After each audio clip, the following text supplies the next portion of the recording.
All right, let's do a cheers to the Sobeys and Safeway Liquid Beer League podcast. We ride again. I love you guys. Careful, that cake's hot.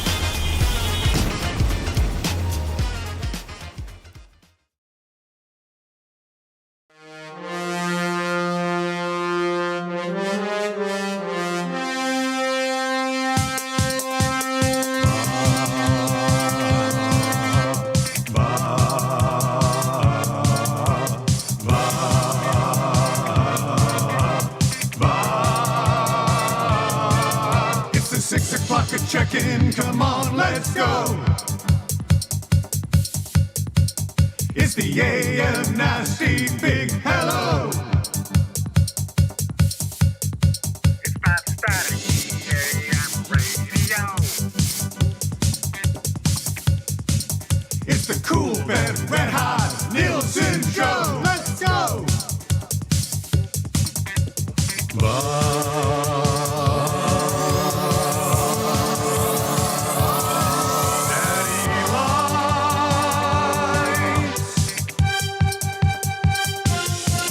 Everybody tune in, even my wife.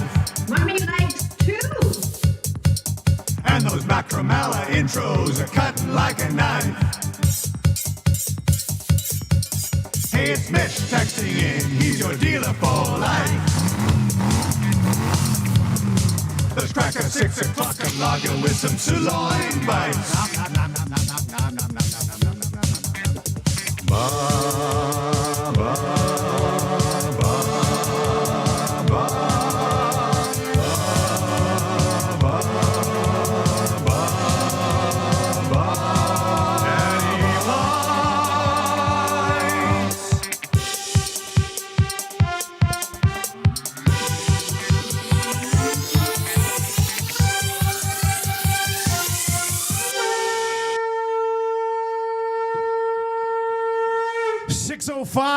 Good morning, Zach. To come turn me up.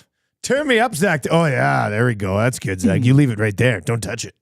Don't touch it. What's going on, everybody? It is the Nielson Show. Who the hell are you all of a sudden? Yeah. Great to be back. What's up, buddy? Great to be back. How you doing? Doing fine. Good, doing good. real fine today. Yeah, you know? what are you doing on the Red Bulls? Imitating greatness. One Bob Stauffer, and that's how you do. That's So a good point. My buddy Clint. My buddy Clint loves drinking Red Bulls. Sugar-free. Sugar-free. So that's... But you still get the kick, so it's just all the caffeine. Still get the kick without the guilt of the sugar, and I've been sleeping in, man. Like I've been... Yeah, so on your time off here, you were... 10 o'clock, 11 o'clock? Like, who the hell are you all of a sudden? How in the hell can you do that? I don't know. I was out very late Saturday night. Didn't go to bed till like probably 3:30. And still at 7 o'clock. Like at 7 o'clock, I was like, well, probably should start the day. I was like, damn it, man. How come I can't sleep? All I want to do is... You were on the sugar stuff, I just want to sleep in. I can't do it, man. I can't do it. It's kind of like I had brain damage or something. Yeah, I guess, eh? It's great to be back, and I'm very excited for the Broberg expectations that we never got to before I left. Go on, buddy. I hate to break it to you. You what? You missed a few things on your 2 weeks off. Yeah, dog days of summer, hey, I guess. Yeah, Broberg and Holloway. Like, what a 2 weeks. If I would have told you, here's what's going to happen while you're gone. Broberg and Holloway got offer sheeted by the Blues, and the Oilers let him walk. They've traded for the next great top four defenseman, if you haven't heard, in Ty Emerson. I've heard of that one, yeah. Apparently, he's going to win a Norris Trophy one day here. The Edmonton Elks, Boris Beatty blew another one. We'll get into that as we work our way through the show today. That's old hat. Edmonton Sports Talk hired Hernan Salas. So that's a good news day. I couldn't avoid that news if I tried. That was Zach to come over there is engaged in a vicious beef with Josh Clausen. Oh yeah. I think that ends up in a drive-by shooting outside CTV building. I think that's probably the next step in their beef. Who is Drake and who's Kendrick in this? Is there type of nobody knows? Nobody knows. So yeah, you've missed a few things. We've got a football game obviously to break down. We'll do that. YouTube Trev is on vacation this week, probably fly fishing in southern Alberta somewhere. I saw him. He was by a creek or something, and he had a nice video there. He loves creeks. You also missed while you were gone that Lieutenant Eric YouTube Trev loves phone books. Always thought phone books were the coolest thing.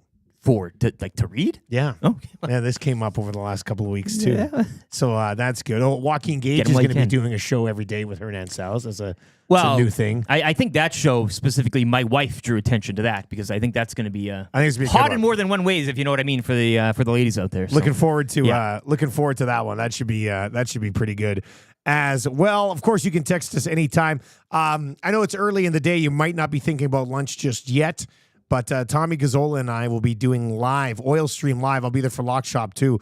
Boston Pizza, Calgary Trail, patio show. Patio show today for lunch. Supposed to be like a high of 26 today. You got like, a good one today, yeah. I was a little bit worried. I mean, I guess if we went there and it was pouring rain, we'd just do the show inside. Yeah, 26. But I think we got nice weather for a patio show. You got a good one. Have a little Belgian moon and some Thai chicken bites on the. We had Boston Pizza for dinner last night. Actually, the kids love the bugs and cheese. I mean, Living how large. how can you say no? Get a little sugar Red Bull, put it on the other side of the patio so those wasps go over there. Yeah. That type of thing. Yeah. No, so we're golfing. We golfed on Saturday before we settled in for our football and hockey drafts, and You got to tell me about this hamstring incident as well. Oh yeah, we'll get to that. I think I have Good, that bad, in and my ugly, maybe? good, Yeah, bad, yeah. and ugly. Yeah. I think I have it in my good, bad, and ugly. Yeah, it's my good because it was hilarious. But no, my buddies we golfed at Picture Butte, just north of or somewhere outside of Lethbridge, and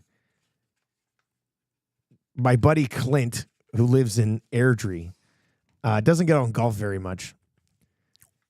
We were about 3 holes in, and he gets stung by a wasp in the lip.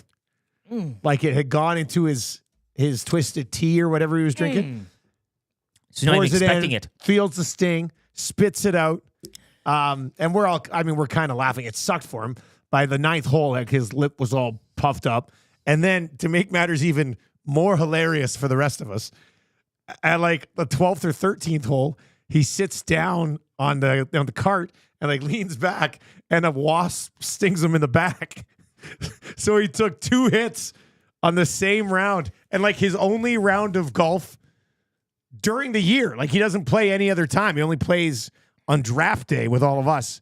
And he got stung in the lip, and he got stung on the back, and it sucked for him, but it was really hilarious for the rest of us. A rusty wrench.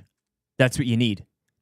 My dad tried to assassinate a wasp, failed. The wasp bit or stung him. You get a rusty wrench, you plop it on there, and it draws out the heat from the sting or the bite. Come on.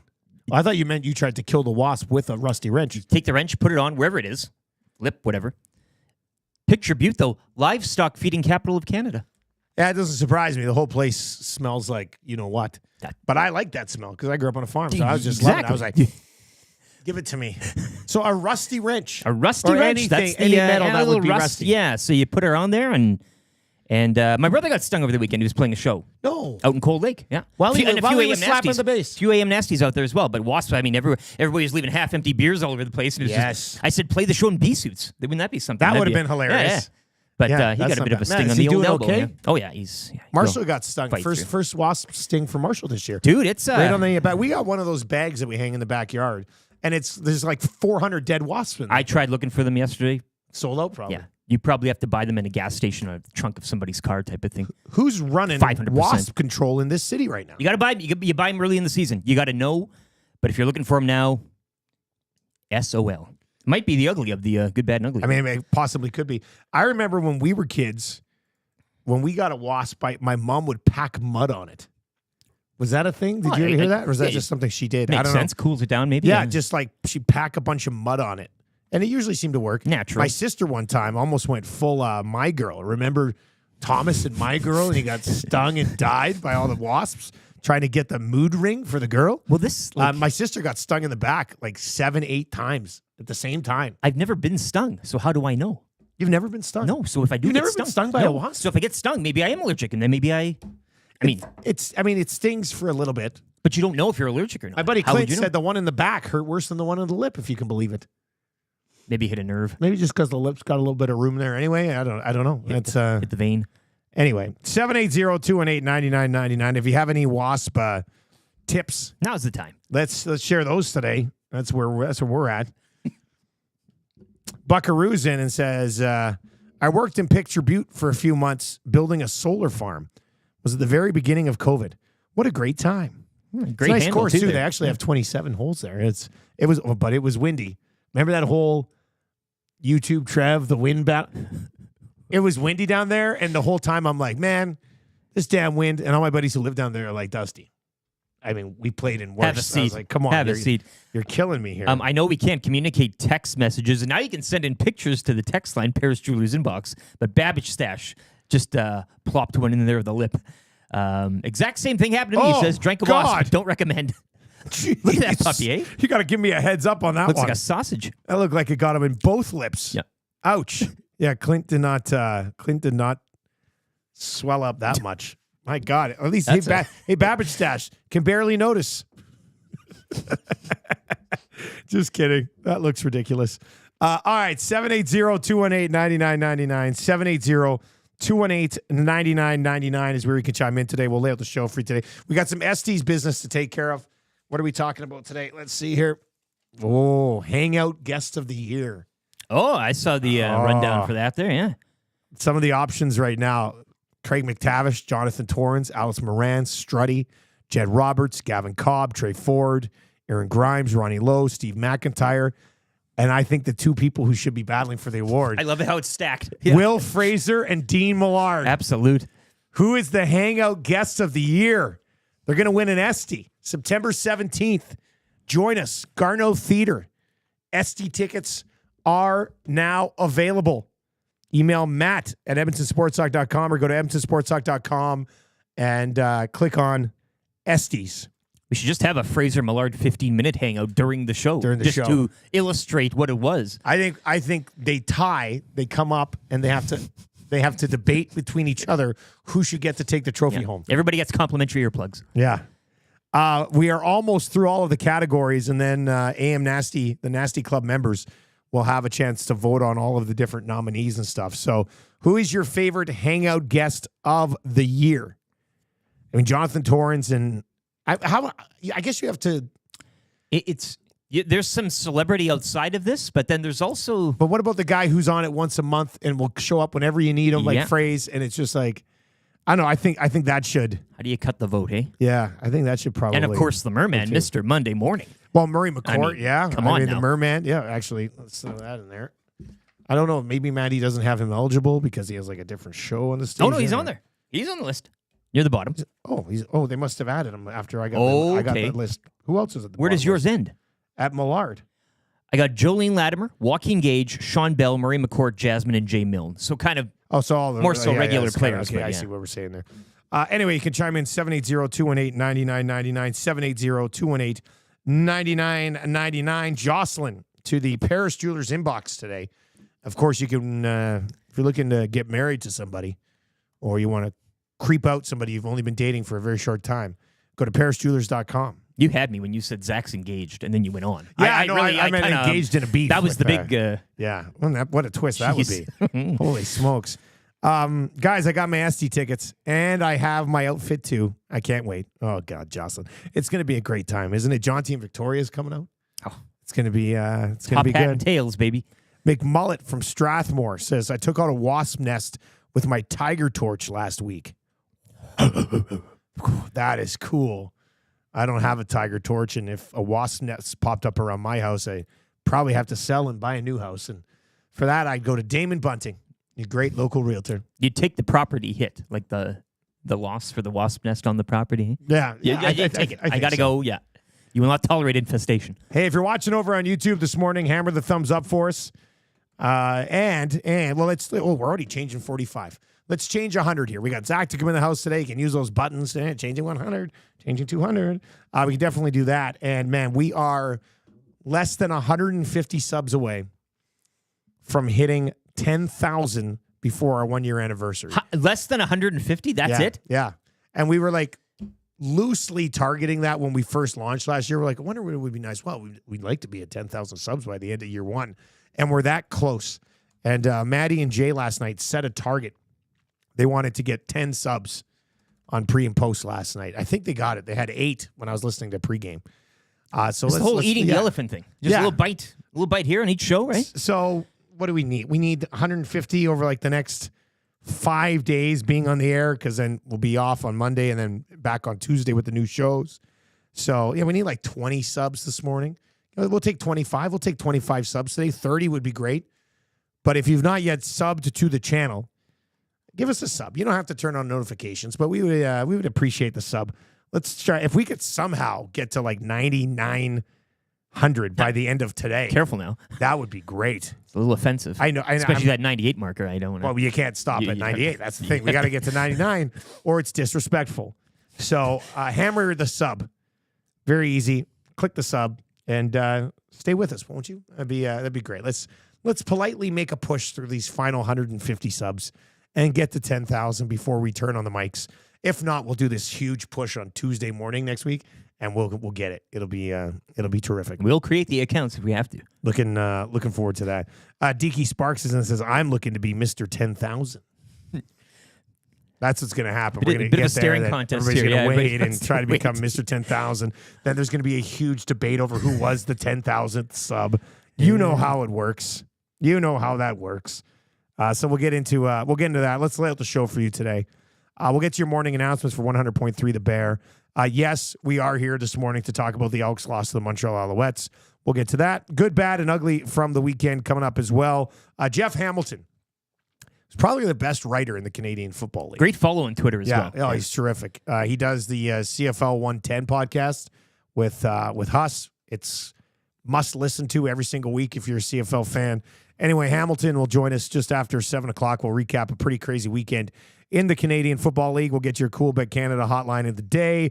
That's good for the Italian Center Shop. We'll go there. Mix and Match Mondays. Who's CFL line combinations? I got you covered for Pro-Am Sports. This is the first set of line combinations without Dylan Holloway. Dun, dun, dun, dun. Interesting. Yeah. Nick Robertson, anybody? Nope. Nope. Nope. It's I don't. So I have a question here that I'm going to ask during Mix and Match Mondays. What is the best third line you can build on the Oilers without it being Henrique Brown or Janmark from that playoff buzz? You can only move one guy from the top six down. This is your challenge today. You can only move one guy, so you can like move Nuge in there if you want to try But to. you can have an existing guy from that line. Like you can. Yeah, you can have one of those guys. I'm just saying, like, if it's not those three guys together, what is your best possible third line that you can build on the Oilers right now? And you can only use one of the, like you could put Nuge down there or Hyman or Arvidsson or Skinner, but you can't have McDavid or Draisaitl on there. Kane's not an option because he's probably not going to be ready to start the year. Hyman, so you're kind of going a little. I mean, we're going a little off I'm road just curious. today. Yeah, like, how do you build a good third line on this team? What does that look like? 780-218-9999. We will discuss during Mix and Match Mondays for Pro-Am Sports. Kind of easy trivia. 3 questions too many. And that hurts coming up around 8:30 today. We'll get to the wrap, of course, for William Huff as well. And lots of good comments already rolling in here on the Elks and the Alouettes. I know it sounds crazy, but with a decent kicker, the Elks might be first in the West. Think about that for a second. Let's get to your morning and how fortunate have the Alouettes been with the play of kickers that they've been facing recently. No, really. Let's get in your morning announcements for 100.3 The Bear, Edmonton's best rock.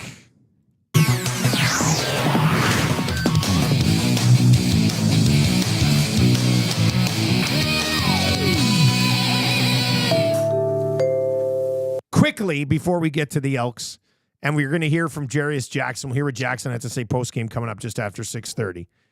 Danny Jansen today will play for both the Red Sox and the Toronto Blue Jays. Now, it's not what you think. I know. I thought, like, for the last 2 weeks, I've been thinking, is Danny Jansen going to wear, like, a Blue Jays uniform and then, like, partway through the game switch into a Red Sox uniform? Not the case. So Danny Jansen will be the catcher when the game resumes, the game that got delayed and postponed. He was in the middle of an at-bat when that game got postponed. So they will announce a pitch hitter for Danny Jansen while Danny Jansen is catching for the other team. It's the Spider-Man gif. Yeah, well, kind of. Kind of. I'm trying to live in a world where I'm watching Danny Jansen at the plate, but also catching. Like I want two Danny Jansens. But apparently, he's just going to be in his Red Sox uniform. You can create another one in the aggregate. Yeah, it's going to be. What they're going to do is he'll be sitting there ready to catch the at bat, and then they'll say, "Now hitting for Danny Jansen, Alejandro Kirk." Something along those lines. For the season it's been for the Jays, though, this is it's a nice kind of dovetail to kind of you sweep the Angels season weekend series. You get this Danny Jansen stuff. I mean, some teams are chasing a World Series. We're doing this. Others are. What was the highlight of the Jays 2024 campaign? Well, remember when Danny Jansen played against himself? That was hilarious. And you got that going for you, I guess. 780-218-9999. When are you going to win text of the day today? Which gets you that gift certificate to A and W. Burgers to beat MS last week went extremely well. Always does. Lots of money raised locally here in the community. Buy A&W. Right now, they do have that Mama Burger combo and kids pack on for just $12.49. It's a Mama Burger fries, regular A&W root beer, kids buddy burger, and then a little side of apple slices, a granola bar, and a milk to go, all for $12.49. Pretty good deal. Pretty good deal if I do say so myself. All right, so run the damn ball. Well, I mean, and they did in the first half. Yeah, in the first half. And then, Montreal made some adjustments, made running the ball a little bit more difficult. But that, so I was watching the game. Then kids and I went downstairs, played football keep away in the wrestling room, and then caught back up. I missed like the first 3 minutes of the second half. But I was looking at the numbers. In the third quarter, wasn't the net offense like Alouettes 258 yards, Elks -2 or something? Like, yeah, they had negative. It was a negative. They suck in the third quarter. And they've sucked in the third quarter for like 5 weeks in a row. I think MBT told Morley and Dave on the Ched post game or something last night that the iPads died in the third quarter and they couldn't. But come on, man. Interesting. What, iPads have died in every single third quarter for the last 5 games? Come on. Need that systems update. They got you got to update it. You got to. So it was tough to see a team look so good in the first half, and then literally suck so bad in the third quarter, but still find themselves in a spot to possibly win the football game. Mm-hmm. Boris Beatty, I know it was a 45-yarder or whatever, but you're a field goal kicker who's got one job, and Boris Beatty arguably has cost them at least 2 games, if not 3, so far this season. If he hits that first field goal, then they don't have to try for a touchdown at the end of the game, kick another field goal, and you win the game. So Beatty blows it again. He's having an awful season. His numbers are way below those of Dean Faithful last year, and Dean Faithful's still on the practice roster this year. We didn't really think this would be the Jones acquisition to ultimately kind of sink them here at this stage, right? Like, you're out of all the things. But, yeah, I said, too, I think this team has got a lot of talent. I think that's been proven. And they can hang with the league's best, clearly. I mean, they had him. You let him off the hook. Beatty's percentage this season, as you said, is I mean, that's what, 70, 75 72 or something like that? or something. Yeah, I mean, that's clearly not good enough. In a year where there's so many good kickers in this league, Edmonton and Saskatchewan do not have one of them. Well, Other did have a good comeback in Toronto as well, to his credit, after what happened in Regina. 70-some% this year, too. Not indicative of what he has been, but it's I told you this off there. This is a very interesting season. You were doing the game in Winnipeg, correct? Hamilton. I did the game in Winnipeg this week. I mean, holy heck. And Chris Jones back leading that defense, what could have been. I don't think there's any heavy bag that you're beating up on. Records-wise, I guess you could look at the Ticats and stuff, but this Elks team, I mean, and now going into the Labor Day, yes, they didn't win yesterday, but you're still 2 points back of the Stamps now for that 4th spot.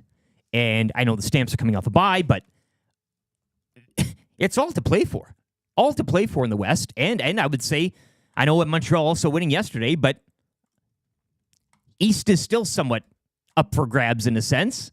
Well, Hamilton's head's going to start to slump a bit in the next couple weeks if they continue to lose. But Ottawa's playing lights out. Like it's a very funny year. And when you look at the West specifically in those records, it's and maybe you could say the Bombers are now turning it on them, and Jeff Hamilton probably have more on that, but been there, done that type of thing. And if they find themselves, you would say maybe they know how to win. Yeah. In that sense, but I don't know. It's a frustrating loss yesterday in BD and going away, and I think Montreal too. The adjustments, you got to give them a little bit credit too. They're at that record for a reason as well, but they haven't really been beating the piss out of each and every opponent this season either. They've won, they've gotten fortunate too. Like that game, like the game against the Riders, they were the better team. The Riders were the better team. I mean, and Davis Alexander, 17-point swing and kicking. Yeah. So yeah, the Alouettes have got. I mean, they are a very good football team. Sure, but they've also gotten fortunate a little bit over the last few weeks. It sets up for a great second half of the season. Oh, really, yeah. I mean, I don't know who do you. Yes, you can go record wise 10-1 Montreal, but again, it's not like they're throttling all the opposition. Very interesting, and seeing the West like it is right now, 500 team at top. I don't know what's going to happen in the West. Wild stuff.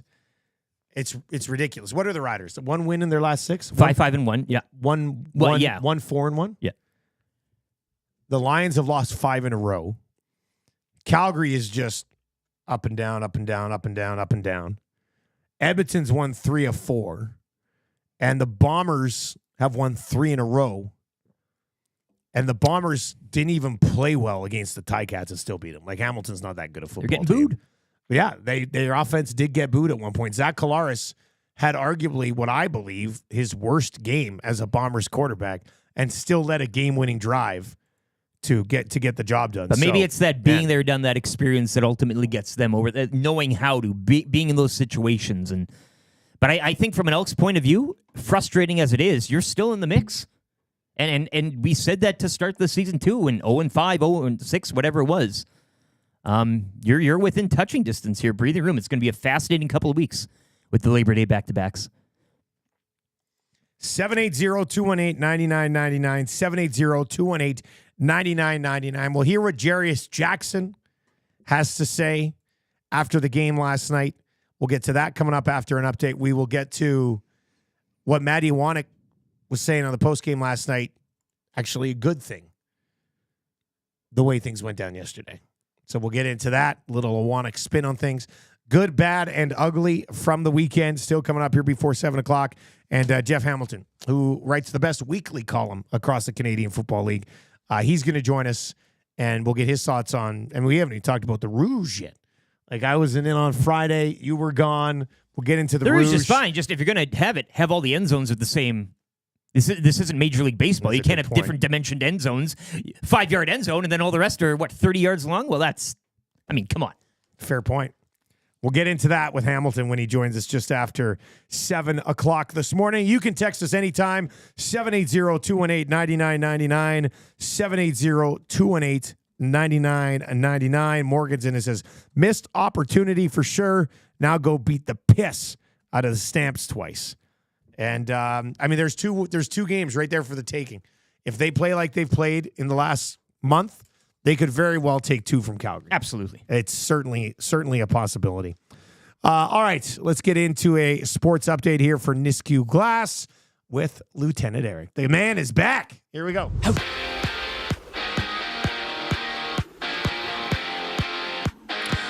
Elks win streak snapped at 3 with a 21-17 loss in Montreal last night. McLeod Bethel-Thompson tossing a pair of touchdowns in the loss. Boris Beatty going 1 of 2 in the field goal department. Elks sit 2 points back of the Stamps for 4th in the West. Those two clubs will meet Labor Day Monday down in Calgary. Week 13 will kick off Saturday from Victoria.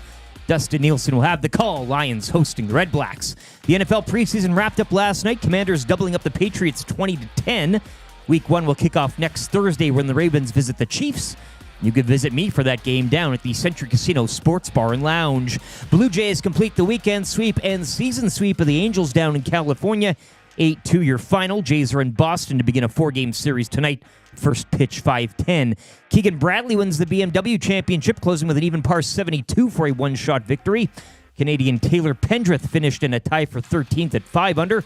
Pendrith will be the lone Canadian competing at next week's season-ending Tour Championship. That'll go down at Eastlake Golf Club in Atlanta. Sports Update brought to you by Nisku Glass. If you're looking for replacement glass for your construction equipment or fleet vehicles, or a home or business owner looking to upgrade your space with high-efficiency windows and modern glass designs, Nisku Glass is here to help. From your home to your business to your vehicle, they won't just meet your glass needs, they'll shatter them. Check out their Instagram or call them 780-955-7989 and see what Nisku Glass can do for you.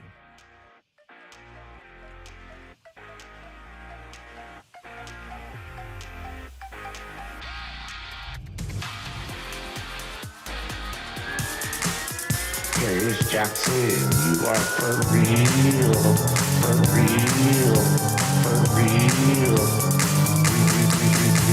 for real, for real, for real. Jarious Jackson, you are now the new interim head coach of the Edmonton Elks. They have a great receiving corps, and now you gotta get the defense to stop a few plays here and there, so you can win a damn football game. For real, for real, for real,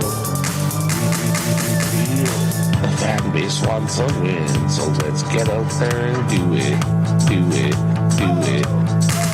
Let's get out there and get the Elks to win the Grey Cup. Celebrate with the boys with the 6 o'clock dog. For real, for real, for real, for real, for real, for real. Let's go, Elks. Oh, the Jarious Jackson, You Are For Real remix from John T. Victoria, working with Wheels. I see Wheels Big over TV the star. Nasty Chats. He said, I'm going to be in Calgary on Labor Day, too. Holy smokes. getting around. What a guy. What a guy. How was Metallica, by the way? You go into both shows, obviously. I think it's called Metalytic. Metallica. Yeah, and apparently very good. I see above average says, now that's how you do an update. YouTube Trev, you're on vacation, buddy. Go to sleep. Go to sleep, Trev. What's he doing? Why are you up so early? Why are you watching the show? What's happening? You should be in a creek. Yeah. We must be going out to get the early fishes. Yeah. Hey, you got that line or the last line for Nisku Glass again? That's Real well written. I'm going to hit the Credit CSI for Miami on the. Give it to us. From your home to your business to your vehicle, they won't just meet your glass needs, they'll shatter them.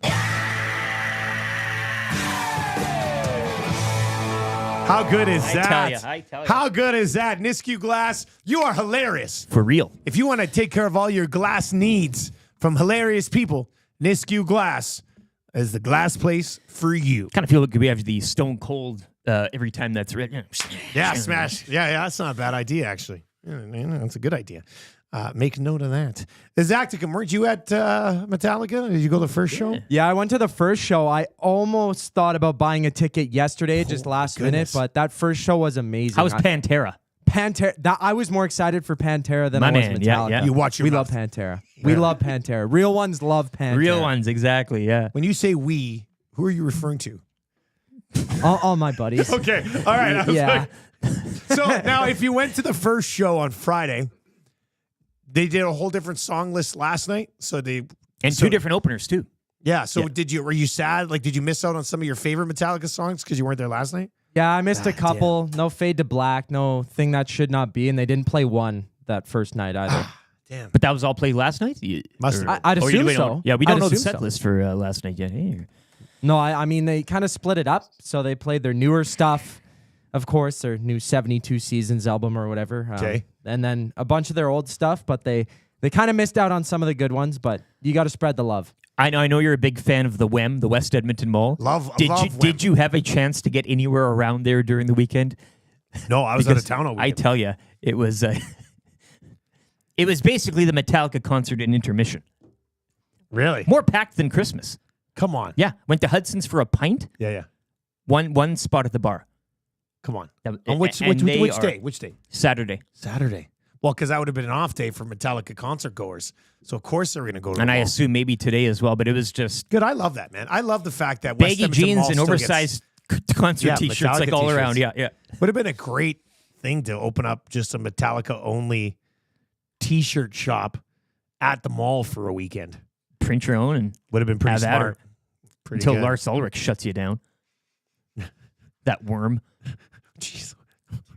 I don't The even, one and only time I saw them, I gave him the double bird right to his face. I touched his face because you know how they walk around. touched his face? with both my middle fingers, and then the security's like, "Get out of here, you!" Yeah. And then it's my point of pride. So now you've had it was now the you hold a Napster grudge. days, you know. Now you hold everybody a grudge. hated him. Yeah. yeah. 780-218-9999. All right. Let's get to Jarious Jackson because, he is for real. Let's hear what the interim head coach, I guess I have to say still, of the Edmonton Elks had to say after a heartbreaking loss. Came right down to the wire. Man, you know what else I didn't like? MBT throwing to the 5-yard line when you needed 3 more yards for a first down, like in the final 2 minutes. What are you doing? Why would you throw it there? He literally accomplished nothing. Anyway, Jarious Jackson, here's what he had to say. Well, we for the past few weeks, we've had a lull in our third quarters, and, it jumped up to bite us tonight, especially against a great team like Montreal. Hats off to them. They played a hard-fought game. They were able to do their thing in the third quarter and jump up on us. And, we were starting to come back there a little bit in the fourth, but, you got to take advantage of your opportunities when you play a team like this. The final few minutes there, just when you look back on it, how do you kind of... Well, just like I just said, you got to take advantage of your opportunities. We were in 3-down territory there, so, when we've got an opportunity to, take things underneath or what have you and not throw the ball out of bounds or be able to stop the clock when we can. I think Dylan Mitchell did a good job with that, catching the ball and get out of bounds. But, it's tough. It's tough right now as far as, having a loss happen this way. But at the end of the day, like I said, you're playing against the best team in the league right now, and you got to take advantage of your opportunities when they come to you. Montreal seemed to go speaker. Some guys maybe you weren't expecting in the second half. I'm sorry, say it again? They went to speaker, and some guys... What speaker? Cole Speaker. Excuse me? Speaker, the player. I got you. Yeah, so it's not their usual targets in the first half. You know what? I think Cody's just doing a good job of reading the defense. Like, he was reading the defense, and just like I was speaking on about from our perspective, we need to take what the defense gives us as well. I mean, they dumped it down to Fletcher for a few times, and he was able to make a few guys miss and turn them into explosion plays. Good? Thank you. Awesome. All right, there we go. That's Jarious Jackson. Speaker was the guy who torched you all night long. Yeah, when you got 2 touchdowns, you got to know. Like Well, I think he was sitting there. What's going on? Are we having audio stream troubles? YouTube's working fine. Yeah, I'm just checking it out. Zacticum's working on it. I guess tune in and iHeart the audio stream. I'll bring up the YouTube numbers, I guess. Get on the YouTube. Yeah, Zach will get that figured out. So Maddie last night on postgame made an interesting point that if MBT rolls into Montreal and beats the Alouettes and Trey Ford's good to go this week, I have a pretty strong belief that they probably just stick with MBT at that point. But he didn't beat them. Didn't have a good second half. Played well enough. But played well enough. Like numbers wise. But I understand in situations, as you mentioned, you could have done a little more. If Trey Ford is good to go this week, it's an automatic start against Calgary. Well, just for the pop and the excitement. And again, has to be. Yeah, I think so too. But it was getting a little interesting there, and I was thinking of one, Matthew. I wanted to say, if McLeod Bethel-Thompson, if he tosses one more touchdown, gets to around 250 yards, and they end up winning that game, well, I wouldn't say you have a controversy then, but you're still paying this guy a lot of money. Yeah, I'll give him credit. He's looked okay since he's come back in since Ford went down. I don't think there's anything wrong with having 2 capable quarterbacks, especially entering the second half of the season. So, but yes, I think for this weekend and just kind of the pop that it provides, ticket sales are going pretty well for that rematch as well, as far as I've seen. And I think a lot of that is due to probably people expecting to see Trey Ford. Yeah. So, yeah, why not? Give it to me. I think most of the neutral would like to see that, but McLeod Bethel-Thompson trying to play his way into the case and the question, I guess. Get those iPads working, though. Well, it'll be interesting if Trey doesn't play well against Calgary in the first game, or the rematch game. Do they go to MBT when maybe a bunch of tickets have been bought to see Trey Ford? It'll be fascinating how they handle this. Even Fajardo yesterday, he was coming off injury, some time on the shelf, took a while to get rolling. But Davis Alexander was playing lights out. Do you go wait? Like, Yeah, you got the hot hand there. And the same thing in BC. I mean, Vernon Adams Jr. was MOP before his injury. Picked up Rourke in fantasy. Did you? Hasn't served me well, though. Yeah. But what do you do point. here? Like, right? Like, it's interesting storylines at QB for a couple of teams. Your thoughts on the loss to the Alouettes? 780-218-9999. 780-218-9999. Yeah, apparently only online they couldn't hear Jarious Jackson. That's really weird. I don't know if we've ever seen one like that. Yeah, I think that's somewhere in the settings. It came through on one side, one channel, left and right. Yeah. That's it. I'll figure that out. Everybody, if you couldn't hear him speaking. Jarious Jackson, you're deaf in your left ear only. The speaker. That's what. Yeah. Check your speaker. You think he didn't know about speaker, or is he just kind of a brain fart? But again, 2 touchdowns. The guy was the one that and a talented. I mean, with Mac back in the fold too, that is a high octane offense. Rambo, Nate Bahar. Who the hell are you all of a sudden, right? Yeah, comeback story. Like when they're healthy, they've got. We were doing it. We were talking about it in Winnipeg, and when healthy, they've got 6 guys that you would deem as very good starters. And Fletcher too, catching the ball out of the backfield in his yak yardage at a crazy rate. Yeah, he's been awesome. John the Breadman is in to the Paris Jewelers inbox this morning. Can we get a conch to welcome you two back? It's great to hear you both again. Great to see your text again, John. That's what I say. And Tube Sock says nobody's talking about how dangerous MBT's legs were. He tried running a few times. He did. He wanted the win. More so than he has. But you're not hanging that loss on MBT. No. That being said, it's easier to go back to Trey Ford right now because they lost. Yeah. The Nielsen Show is presented to you by South Fort Chevrolet. Go see Daniel and his team in Fort Sask. Get the best deal at the best price. Tell them we sent you to get 15% off accessories on your new ride. They are your go-to dealer for Silverado 1500s, heavy duties. And if you love employee pricing, oh my God, you're going to love this. Save up to $12,000 on a new Tahoe or Suburban for skiing families, hockey families, families with like 4 dogs, car seats, strollers. Best vehicle for a family, the Tahoe or Suburban. $12,000 of it off right now with the employee pricing here in the month of August. Save up to $14,000 on Silverado 1500s and HDs. Also, if you choose to not take the discount, you can get 0% financing on select trucks and SUVs on approved credit. I like how they give you the choice. Well, it's nice to have a choice. You're calling the shots. It's great to have a choice. And they'll always give you the best choice at South Fort Chevrolet. I was wearing my South Fort Chevrolet hoodie in this morning because there's that little bit of crisp. It is a little crisp, right? A little crisp in the air. But it'll be a great afternoon down at BP's with you and Tommy. I'll tell you that much. It's patio time. A little above your threshold at 26, but you'll take it. I think it won't be 26 by noon though, will it? Probably 23. I know. Yeah, you're right. This is going to be the perfect patio. I already see myself Boston Pizza, Calgary Trail. You know the one on Calgary Trail, sitting on the patio, blue moon by my side. I can't wait. It'll be a lot of fun. Lock Shop will be there today as well. But yeah, we're gonna have a good time down there today. If you've not yet subbed to the channel, we're trying to make that big push towards 10,000 subs. So we'd love the support. Trying to get about 20 on the show this morning. Let's get 20 this morning. All right. So if you be a special member of the 20 club. I'm drinking a Red Bull for crying out loud. This guy's drinking a Red Bull. Give us a sub. You can't give this guy a sub. He's drinking a Red Bull. Just flying. Unbelievable. Somebody wants a conch for Gager and Milne, who've had to do a couple of shows together with themselves. I think and Maddie filling was in for one, wasn't he? Maddie was in on Friday with his show. Mornings. Conch to everybody. I'm sorry. You were off for a couple weeks. I'm always gone with CFL and stuff. So yeah, conch to everybody who sort of stepped up here.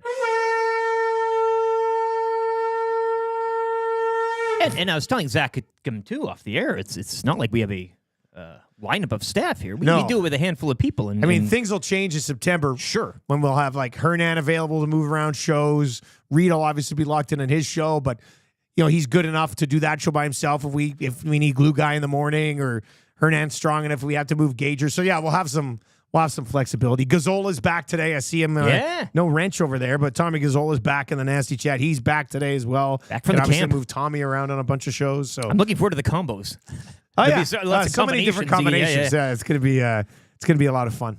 All right, let's get into our good, bad, and ugly from the weekend. Where are you going with your good? Well, my good, and it's a little off the beaten path here, but the NFL preseason, she gone. I don't know what, and I know Oilers fans probably with NHL preseason, on knocking on the door here soon. You can say, it's a little long. I mean, the CFL's just right. You got your too quick. That's fine. Come on. Yeah. More training camp, whatever. But the NFL preseason is a bit of a lag, and you do your things. But it's done. It ended last night, Commanders and Patriots. I know you had that one probably PVR'd. You'll probably watch it in greater detail later this afternoon. But she done. She gone. And as mentioned in the sports update, Ravens and Chiefs next Thursday. Great way to kick off the season. And roll on. I know you'll have more on this with your fantasy draft that took place. But now we're kind of, it's good to get going. It's time. Yeah. This is a huge draft week. Yeah. Huge draft week. My good from the weekend is I got to meet Fred Penner, who I grew up being a huge fan of. And he was in BC, which led to what really is going to be my good, but he was in BC and watched him perform, and I was like, damn, this guy still got it. Like, this was great. It was a great 12-minute set. You can have 12 minutes. You can have your Metallicas. I saw 2 Fred Penner shows in the last 7 days. So then he's from Winnipeg, right? So it's like a homecoming. So I'm all excited. I was like, man, I wonder if I'll see him. Like, I wonder if he'd ever be up top here. So Dwayne Ford and it was my first game of the year with Forey. And the that was picture of nice. you at the sandwich was... that sandwich was made by Fred Penner. Oh, God. So I'm walking by like this sort of little green room, if you want to call it that. And I see like the back of Fred Penner. And I said to Dwayne, we walked by, I said, holy, you know what? I think that's Fred Penner. I said, I'm going to go back. So I popped my head around the corner, and Fred Penner's eating dinner at a table with 2 other people. And then there's like the word bird? Yeah. Right. Word bird sitting there having a plate of pasta. So there's this lady like sitting on the couch, and I don't know if she was like his handler or his security guard or something, but she saw me pop in, and she kind of like perked up a bit. And I said, hey, can I say hi to Fred Penner? She's seen that look before, I'm sure. Yeah. Hey, You're going to be Fred Penner's handler for 40 years, of course. So I'm like, can I say hi to Fred? And she goes, well, he is eating his dinner. And I was just like, oh no, I'm getting denied meeting Fred Penner. So, but then Mr. Penner turns and looks and he goes, hello. I said, hi. I said, I do the games for CFL and TSN. I was in BC last week. He did a great job. I grew up watching. I was a huge fan. I just wanted to say hello. And so we shook hands. I didn't get a picture. I got too afraid, intimidated to take a picture with Fred Penner, if you can believe it. And I sort of panicked. I was starstruck. And then I said, yeah, have a great show. 100. Oh, nice work, Zach. Hey there. So then I asked, he brought it up because I said, how did BC go? It looked like it was good, yeah. And then he goes, I understand a lot of this is kind of blacked out in the moment. Well, you're just kind of, you're I'm buzzing, just coming to. you're racing, Where your am heart's... I'm back at work. What happened this weekend? Fred Penner weekend. But then he tells me, yeah, the people in BC really liked it. They were thinking of maybe bringing me back during Grey Cup week for one of the little festivals that they'll have set up. It's a no-brainer. Around. So come on. I mean, that makes sense. So then he comes out at halftime and brings down the house at Princess Auto Stadium. 30,000 people in attendance. And there was like, I thought somebody was going to flash their boobs at this guy. Like, people were loving it. Not that you saw. They were loving it. It was just like the entire crowd was like, sandwiches are beautiful, sandwiches are fine. And he opens with it because he knows it's an absolute banger. Yeah. Like, that's how you get everybody's attention. It was just... But that sandwich you had, I just retweeted it as well. Well, that puppy, you want to talk grinders. I got to tell you the truth here. Holy hell. How many onions were in that? None that I tried. So here's what I did. They dropped the sandwich off, and it's massive. And Dwayne loves food, but he doesn't like doing a lot of food stuff on the air. So he's like, this is your bit. I said, I got it. I can do this. So, but I found a spot on the end that had just like a bunch of meat and cheese sticking out. So that's the part I bit. I didn't get into the arugula or the tomato or whatever the onions were underneath. I found a spot that just kind of had like Italian meat and cheese and a little bit of the bottom of the bun, and I had to bite. A couple more bites, and you're wearing half of the toppings on your I soup. had to be like careful that with thing's, yeah, that's a hell of a sandwich. Had to be careful with it. $40 for that sandwich, but it could feed a family of 4. Yeah. It was huge.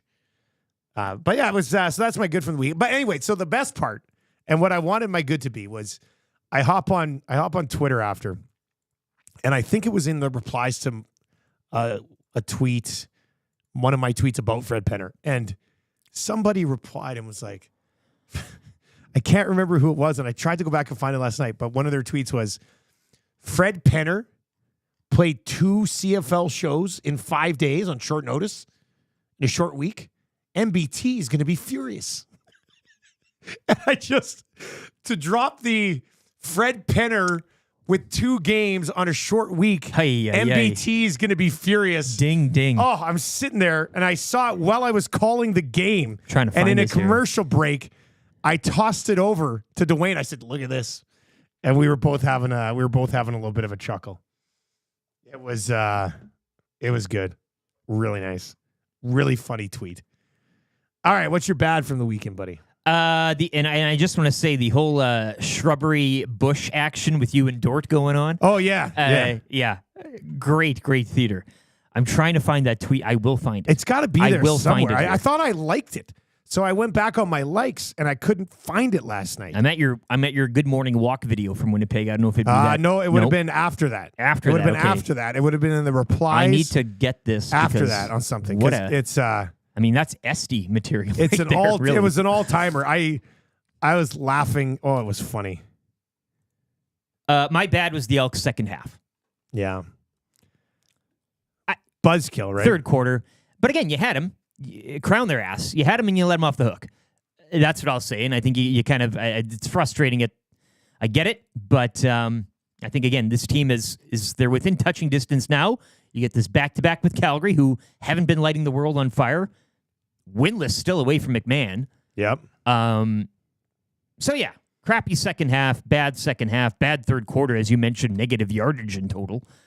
But you can hang with them. You can hang with them if you have all 3 facets of the game clicking and you play for, 3 at least quarters, but the full 4. So bad second half for the Elks last night. I think Turf District had it. Credit to them and the good people doing that podcast. But just as the second half was about to kick off, it was kind of a be warned. The third quarter is on its way, and I think the hashtag was Elksplosion that they were using for the third quarters this season. So maybe you shouldn't be so surprised given how the Elks have played in the third and second half. But yeah, that was my bad.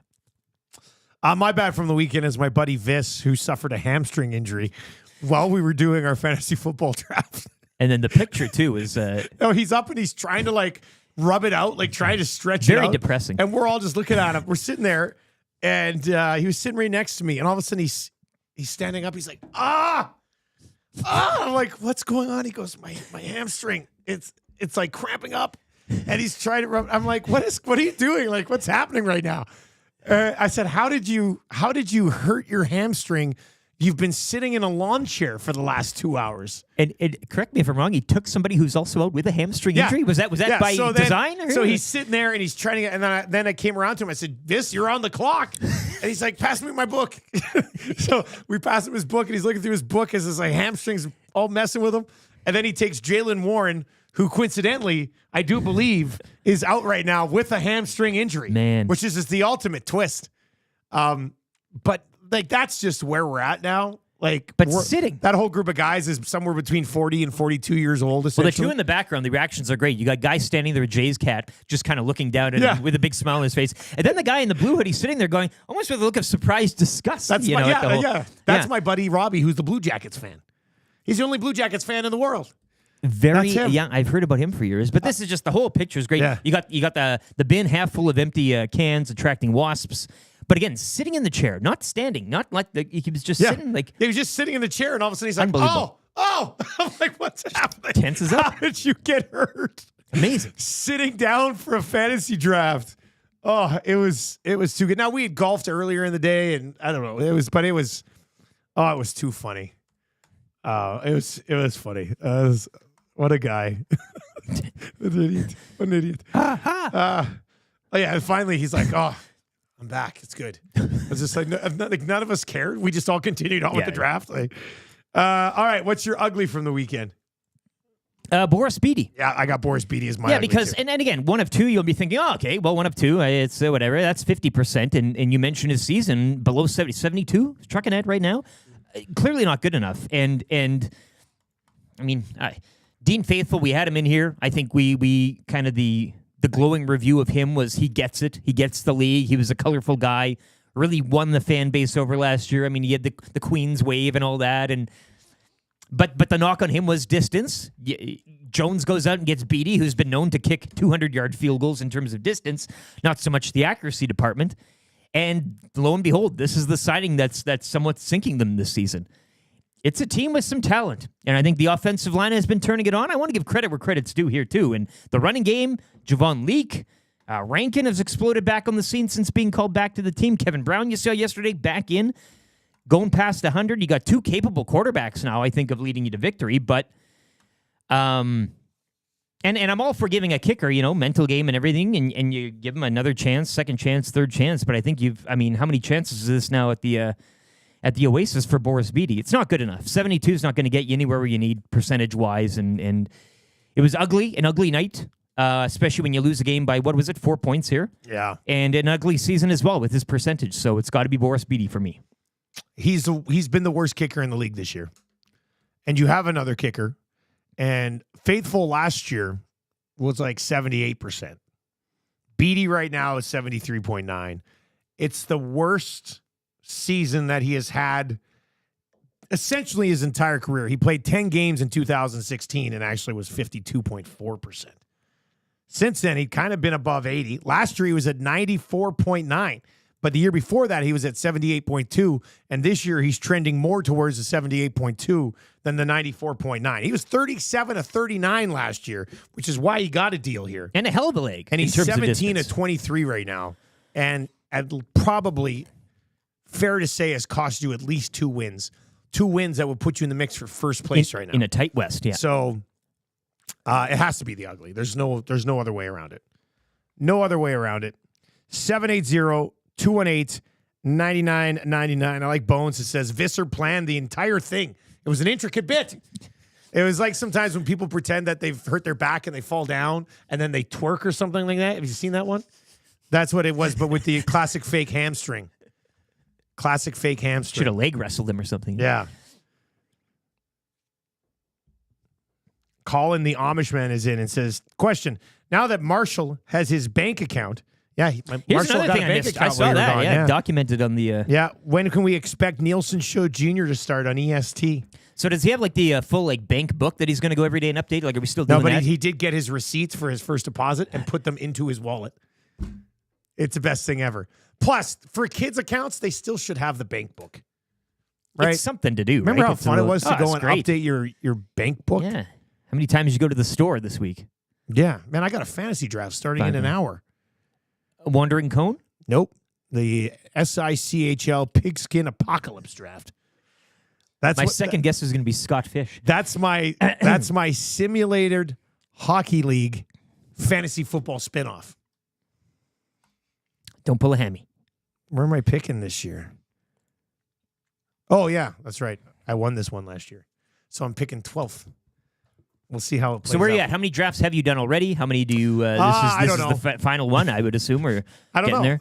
You're just... I can't even answer you it. take them as they come, eh? Yeah. I've done a lot of best ball drafts, so I've dialed back my full leagues a little bit, but... Buzz in Nebraska says Michael Johnson vibes with the hammy. Yeah, I mean, now he can do whatever he wants. Oh, my hamstring. Well, now he'll always blame, like, if the Jalen Warren pick backfires, he'll be like, well, that's... I was under pressure with the hamstring. Yeah. What a loser. The storyline has been set. So this guy works at, he owns, like, Leon's in Lethbridge. And he showed us a video from their security camera of a guy walking into Leon's wearing, like an open sort of button-up shirt, and that's it. Completely naked. Walked into Leon's. He's like, check this out. This happened at work yesterday. And it's breezy down there, hey, with the guy wind. Walked right in. Completely naked outside of just a button-up shirt. If you're wondering how things are going in Lethbridge at Leon's. Burn the tape. That's the case. I like this one. Somebody's like, Eric's back. And Loomis says, I think it's a hologram or a Muppet. And Saskia Sheldon says, the way EST's been expanding lately and flexing their budget, it may actually be a hologram. Yeah. I passed away 3 weeks ago. It's not a hologram. Well, I'm touching him. Yeah. I'm touching him. This might lead to a little bit Red different. Bull is interesting. Makes you think, doesn't it? All right, Jeff Hamilton's going to join us from the Winnipeg Free Press. We got a bunch to discuss across the Canadian Football League, so we'll get into that. If you're watching over on YouTube today, we are trying to make that big push up towards 10,000 subs. If you'd like to give us a sub, we're trying to hit about 20 on the show this morning. Give us 10. We'll take 10, prefer 20. Hammer the thumbs up if you're watching. Sub to the channel if you haven't already and be part of our push to 10,000 by the end of year one. Nielson Show presented to you by Southfort Chevrolet. Visit their website, www.southfortchev.com. A short drive for the best deal at Southfort Chevrolet. Let's get to a sports update for Green Plan. Jeff Hamilton on the other side.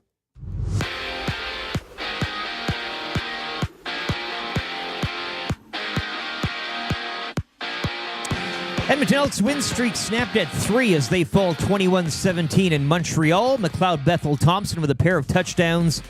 Boris Beattie going 1 of 2 in the field goal department. The Elks now 2 points back of the Stamps. 4th in the West as the two clubs will meet Labor Day Monday down in Calgary. Week 13 will kick off Saturday from Victoria. Lions hosting the Red Blacks. NFL preseason wrapping up last night. Commanders doubling up the Patriots 20-10. Week 1 will kick off next Thursday when the Ravens visit the Chiefs, and you can join me for that one at the Central Casino Sports Bar and Lounge. Blue Jays complete the weekend sweep and season sweep of the Angels. 8-2 your final down in California. The Jays are in Boston tonight to kick off a 4-game series. First pitch 5:10 as Danny Jansen will be suiting up for both clubs. Keegan Bradley taking the BMW Championship. He closed with an even par 72 for a one-shot victory. Canadian Taylor Pendrith, he finished in a tie for 13th at 5 under. Pendrith will be the lone Canadian competing at next week's season-ending Tour Championship. That will go down at Eastlake Golf Club in Atlanta. Sports Update brought to you by Green Plan, providing you with award-winning environmental planning and consulting service. Whether it's municipal, industrial, or residential, plan it right with Green Plan. Visit green-plan.com or give them a call, 780-455-4292.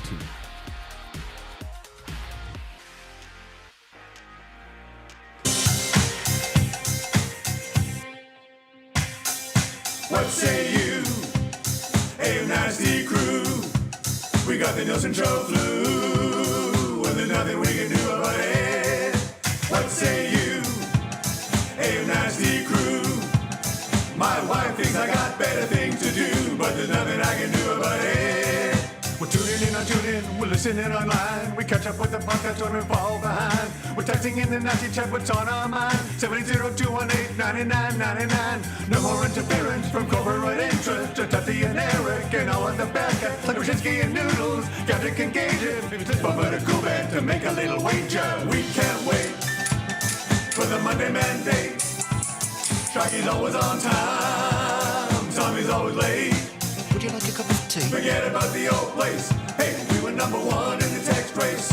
We don't miss all the commercial breaks, but we sure miss Nickelback today. We want to hear some Huntix and we want to hear Renee. Why not hold the neck up when I want to kiss away? Beat left the tie of fire and remember that name. We love every goal song, but what about Amanda Canes? Macro, Rapaport, Dragger, Engineer. It ain't Christmas season, but they sound like reindeer. Button and my cousin and the tales of the North. All about him giving present, Dusty go forth. What say you? AM Nasty Crew. We got the Nielson Show flu, and there's nothing we can do about it. And there's nothing we can do about it. And there's nothing we can do about it. Boom, 7:06 on a Monday. Dusty and Lieutenant Eric with you. It is the Nielsen Show coming at you from the Popeyes Louisiana Kitchen Studio. Boneless wings now available in all of the delicious, delicious flavors. Signature hot, honey garlic, honey barbecue, garlic parm, as well as the classic.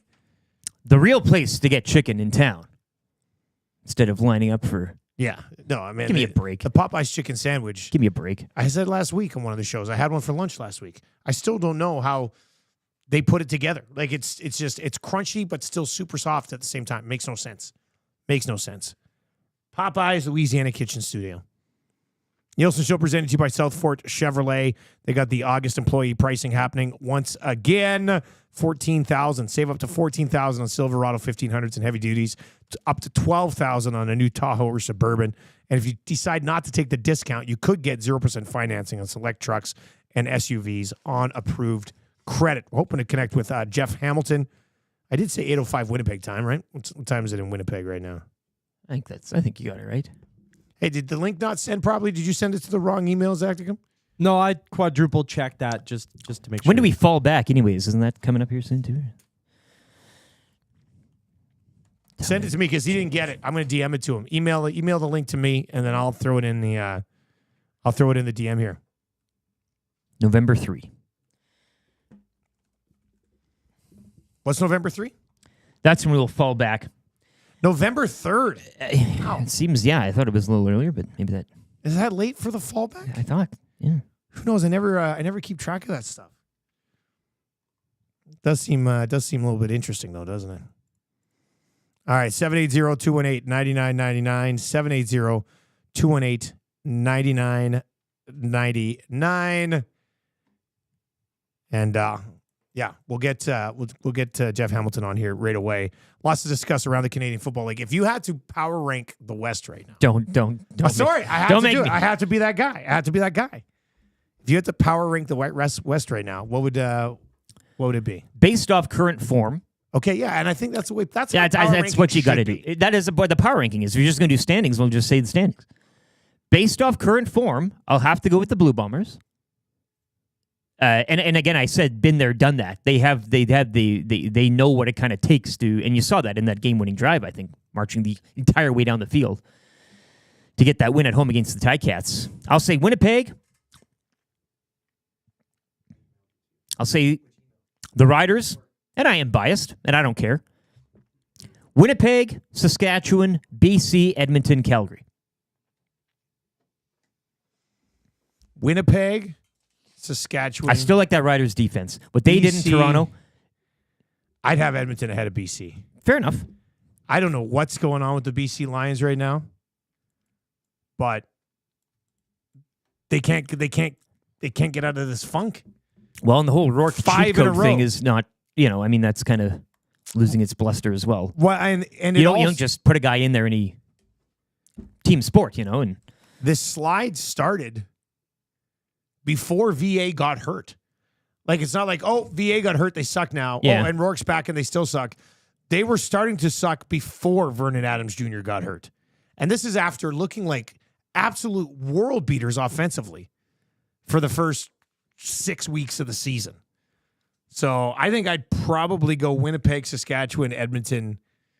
I don't know what to do with Calgary and BC in that. Lions are giving up a lot of yards defensively, too. Yeah. And, I mean, if it's this tight, sometimes you just go to defense wins championships, that type of thing. And right now, Winnipeg are kind of near or at the top in a lot of metrics. And that's why I kind of have the Riders, too. That game in Toronto, Toronto had the ball in their zone about 70% of the game. Yeah. And that Riders defense stood tall in the goal line, 9 times? Like, that could have been nine times on a 1-yard plunge, they couldn't get it in. That was insane. So, I don't know. It's a funny division this season, especially. But maybe you just look at defense as being the counter to all that. 780-218-9999 is where you can text us. That'll get you into the Paris Jewelers inbox. Lots to discuss around the Canadian Football League, and to do that from the Winnipeg Free Press, Jeff Hamilton joins us on the show this morning. Jeff, how you doing, buddy? Gentlemen, doing really well. Sorry for the early hiccups, especially on my EST debut. I can't believe I fumbled the ball like that. I didn't get the link. I'm going to chalk it up to my end. Bad I know our guy email, Zach. maybe. Zach's taking the blame. That was me. I'm taking the blame. Don't even worry. Did you do .com or .ca? I'm trying to wonder. You did say I you did .com. .com. You did the .com? Yeah. You're fired, Zach. Rookie mistake. Canada. Rookie mistake. Unbelievable. Not into the small details over there at the Nielson show, I see, and that's the funny thing is I told him, you heard me tell him today. I heard. And then he said, I sent it right. And I was And like, I have it written Do you not have it written down? I have it written down. Do you have it written down properly? And he still typed in the wrong one. Yeah. Wow. And I double checked too. God, you know what? Well, we'll worry about this after the show, Zach. Let's just stay focused here. Man, did you and Huss pick the right time to launch a CFL show, eh? Like, there has been so much to discuss for you guys on CFL 110. You know what's funny? It's a show we've been talking about for quite some time. I write a weekly column every week in the last couple of years now. And you mentioned, Dusty, like this season being, extra special, if you will, for a show like that. Every year is that way. Every single year is just a soap opera. Every single week is a soap opera. But for some reason, this year in particular, they just keep coming in week after week after week. I'll tell you what, it hasn't been a struggle to come up with various topics to talk about every week, which I think is, great thing, obviously, for the CFL, but certainly for us, as we love, as you guys, can attest to, love talking about the 3-down game, love talking about the intricacies of the CFL and just how wild it is. So it's been a good show so far. We got to start this discussion with just last night, because Edmonton had won 3 in a row, go out to Montreal to take on a very good Alouettes team. Boris Beattie misses a field goal late. Then they could have had a chance to just win it on a field goal. Instead, they have to go to it. Comes right down to the wire, and Montreal's defense steps up, as they have done a number of times this year. The Elks fell off in the third quarter again. That's been their Achilles heel so far this year. I don't know what happens in the third quarter. They just can't get anything done. No shame, I guess, in losing to the Montreal Alouettes, but when you're that close, it's got to sting. Oh man, heartbreaking. I mean, it's funny though. I mean, how many of us watching the game really thought that the Elks were going to pull it out in the end? I'm convinced this team's cursed. I just, as you mentioned, they did have 3 wins in a row, so certainly trending in the right direction. But even Vegas, man, it was like, I'm pretty sure, I forget exactly what the score was, but the Elks were up by like 10 points, and Vegas had the Alouettes winning by like 3.5 points. And it was just like, even the odds makers knew that this was going to happen. And, with the Montreal, like the part that I think the turning point in last night's game was Cody Fajardo just eventually figured it out. He eventually got to be that reliable quarterback that we've seen from him really since, the late stretch of last season. It was going to take some time. He missed 4 games if you count, his early exit from the other one, and or 5 games, I think, if you count the early exit. I know that, they had Caleb Evans start the game, and Davis right. Alexander was 3-0. So it's even longer. And while he certainly benefited from Davis Alexander's, rising, if you will, to be able to kind of look after that hamstring for an extra week, you knew there was going to be some rust. There was rust last season when he missed a couple games. He didn't play very well in his next 2 games back. I believe they dropped 2 games. So, it was slow going a little bit early on. Even the broadcasters were talking about the potential change to Davis Alexander, or at least the thought about it. I don't know if you guys saw it, but Jason Moss looked like he was the old Jason Moss in Edmonton. Every second word was the F word. It was like he had a completely different game plan or expectations for execution. And then when you consider the fact that, Austin Mack came back, he wasn't incredible in his return, but they got weapons, man. And as a guy who dabbles in laying some prop bets and stuff, I had Cole Speaker for over 45.5 yards last night. And, he's Cody Fajardo's guy. He was Cody Fajardo's guy before he got injured. Davis Alexander used him for sure, but certainly not to, not as the safety net that Cody Fajardo has used him for this year. And once I saw them connect in the third quarter, I mean, it kind of felt like it was over. They have a ton of weapons there. A lot of people talk about, the receiving group here in Winnipeg, obviously with Kenny Lawler and Dalton Schoen early on, but the weapons that they have in Montreal is, I don't even want to say quiet anymore. Rambo they have that Charleston Rambo guy. They have, Austin Mack now, of course, Speaker can show up. And that doesn't even account for, Keon Julian Grant and Tyson Philpott, who are both sidelined at the moment. And, you factor in, just the team camaraderie. Belief is a scary thing, man. And I've said this in my column the last few weeks. I've said it on our show the last few weeks. The Montreal Alouettes remind me a heck of a lot of the Winnipeg Blue Bombers between 2019 and 2023, and that they got the job done. And then after that, they just believed no matter what situation they were in, they were going to win. And that's what we see with Montreal. And that's why we see the Alouettes continuing to just claw out those victories in, maybe uncharacteristic fashion, but successful nonetheless. Well, Jeff, that's where I kind of wanted to go next here down the line. And you talk about the Elks and really finding ways to lose early in the season. Alouettes defending Grey Cup champions. You're on the scene there in Winnipeg. The Blue Bombers know how to win, and they know how to win over the past how many years here. And watching the game that Dusty had between the Ticats and Bombers there, I want your information as well on Stanley Bryant, but we'll get to that in a second. But just watching that last drive from Caleros, and the Boo Birds are out. And again, people pay money. They expect a good product, and you should be able to boo and cheer when you want. But you're kind of thinking, the Bombers have them right where they want them to drive the entire field against the Ticats team who, much like the Elks, can't really get out of their own way sometimes.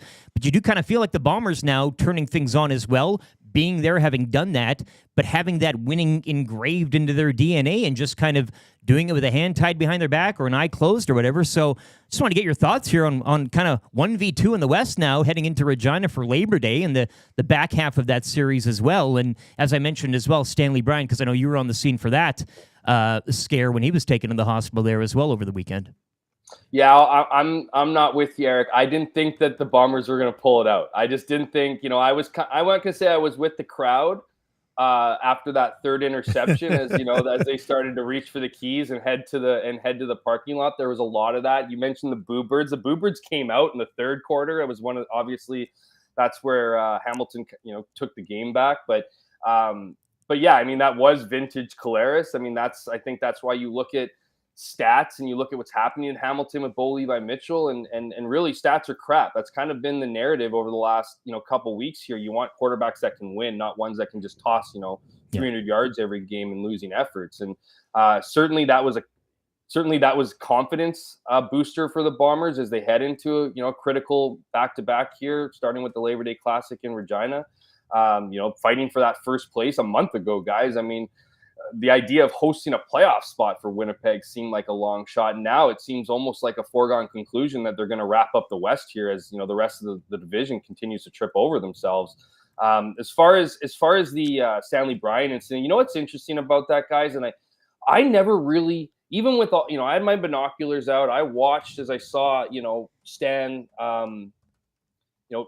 in some serious discomfort on that stretcher. I saw him just exhausted. I saw him at one point vomiting, and I still didn't think it was all that serious. I guess I just considered, Stanley Bryan hasn't missed a game his entire career. He's this athlete. We kind of view some of these guys as invincible in a lot of cases. And so I didn't really quite understand just how serious it was until I went down to the locker room after the game. And then some of my conversations after that with some people on the team. And, there were some guys on the sideline, man, who were beside themselves, who were stricken with emotion, who were fearing the worst. A lot of people didn't know what it was. I mean, you look at the IV in his arm, you look at, the fact that it was humid as heck out at Princess Auto Stadium, and you immediately go to, heat stroke or exhaustion.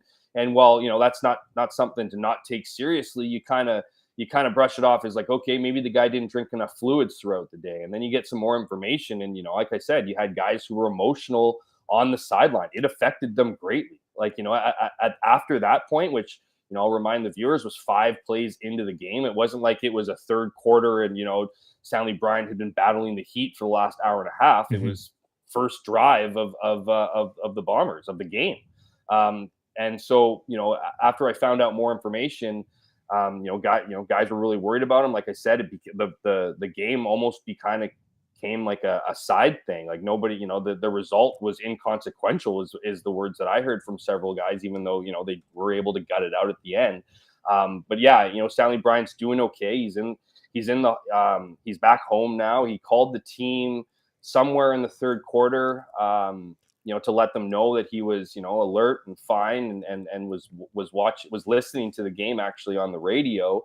From what from the information I gathered in the last couple of days, I don't think a ton has improved as far as, his ability. Like, he's not going to hit the practice field tomorrow, automatically. Like, I think what it was an illness, an infection that he had earlier in the week that just kind of messed with his ability to stand up, to be quite frank. And he's going to continue to deal with that infection until it's gone. And we'll see what his availability, if you will, for this weekend is. I know that, obviously the team is taking it very seriously. They're not looking to rush him back, and they're going to, of course, take the direction from medical professionals, but it's really just up in the air right now as far as playing time. But as far as issues, as far as health, and as everybody was concerned, not just here in Winnipeg but across the league, as Stanley Bryan is revered from market to market, not just for his his skill set on the field, but his personality and who he is off it. So there is good news in that regard, that it's not this incredibly serious situation, and that it will be fixed, and we will see Stanley Bryant back on the field. But man, that was a bit of a wild and moment. so early, like the Luther Hakanvanu injury too, like early in the game, kind of setting a tone and getting guys maybe out of that headspace for a game. But it was that was wild. Yeah, I was kind of with you. I was like, oh, it looks like he's sort of just dehydrated, and then you see the stretcher come on. That was wild. One more place I want to go with you. We got Jeff Hamilton from the Winnipeg Free Press with us. VA gets hurt. They bring back Nathan Rourke.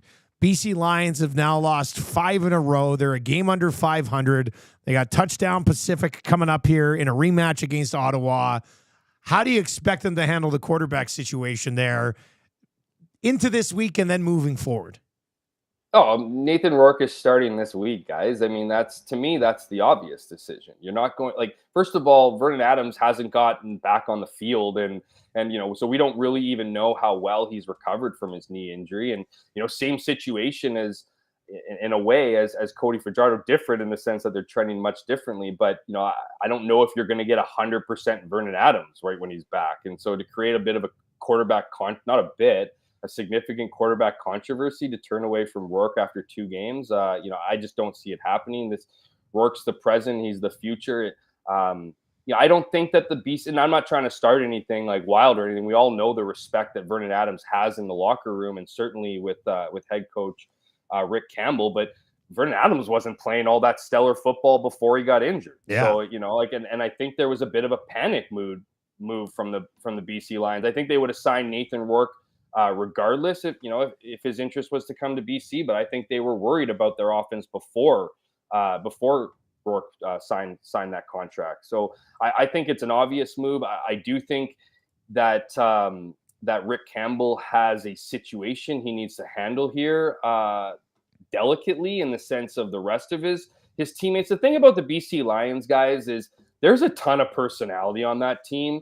And they're almost kind of got too much swag. They're not really they don't really, to me, don't speak to like this massive team first, whatever. They're saying the right things. And the reason why I say that is because if Nathan Rourke doesn't turn this thing around and turn around quick, I think the biggest issue is going to be the locker room.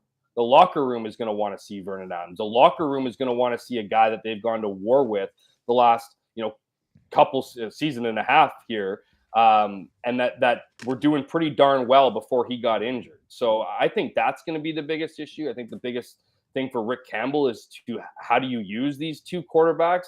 I'm not with some of the guys on the panel. I know Milt Stiegel was getting into it. I don't think that VA wants to leave Vancouver this year. I think he looks at it as like, you know what, guys, I'll sit down and be the good soldier. I know my future is set. I know I'm going to go somewhere. I don't have to play another snap this year, and I'll sign a $500,000 contract next year to one of the struggling teams as we see the quarterback situation take a nosedive in this league the last few years, in my opinion. So I think he's happy with where he's at. I don't think he's happy to sit on the bench, but I also don't think he's going to be railing to go to, one of the playoff-bound teams to try to turn them around. I think his vision here is Vancouver. I did have a chance to talk to him when I was in BC the other week. Had a good conversation with him. He's had his moments of rage, of frustration, but he does want to win it for BC. He loves the fact, obviously, that the Lions are hosting the Grey Cup this year. But I'm with you guys. I mean, if they keep trending the wrong direction and keep losing games, I don't know how you don't go back to Vernon Adams, or at the very least try to exploit 2 of the best quarterbacks in the league right now. Jeff, thanks a lot, man. We appreciate you popping by, and I'm looking forward to the next episode of CFL 110, buddy. Always a pleasure. I'll remind your viewers, if they haven't checked it out, it's full league wide. It's not not Winnipeg biased, dominant. I drag every team and I prop up every team. So it's Wednesdays at right after Huss's show, Winnipeg Sports Talk, which is 3:05 Central Time. So adjust. I think I'd be 2:05 where you guys are. Beauty. So yeah, really appreciate you guys having me on and talking CFL. I love what you guys are doing over there, and keep up the great work. Thanks a lot, man. Jeff. There you go. That's Jeff Hamilton, Winnipeg Free Press. And yeah, I'm not kidding.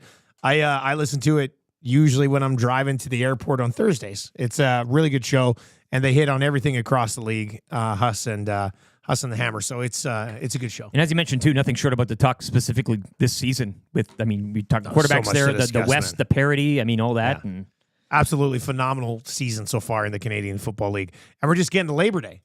Like, what's going to happen here over the next 2 months? Now the rubber meets the pavement here. Garth Vader says more like Zach DeCom.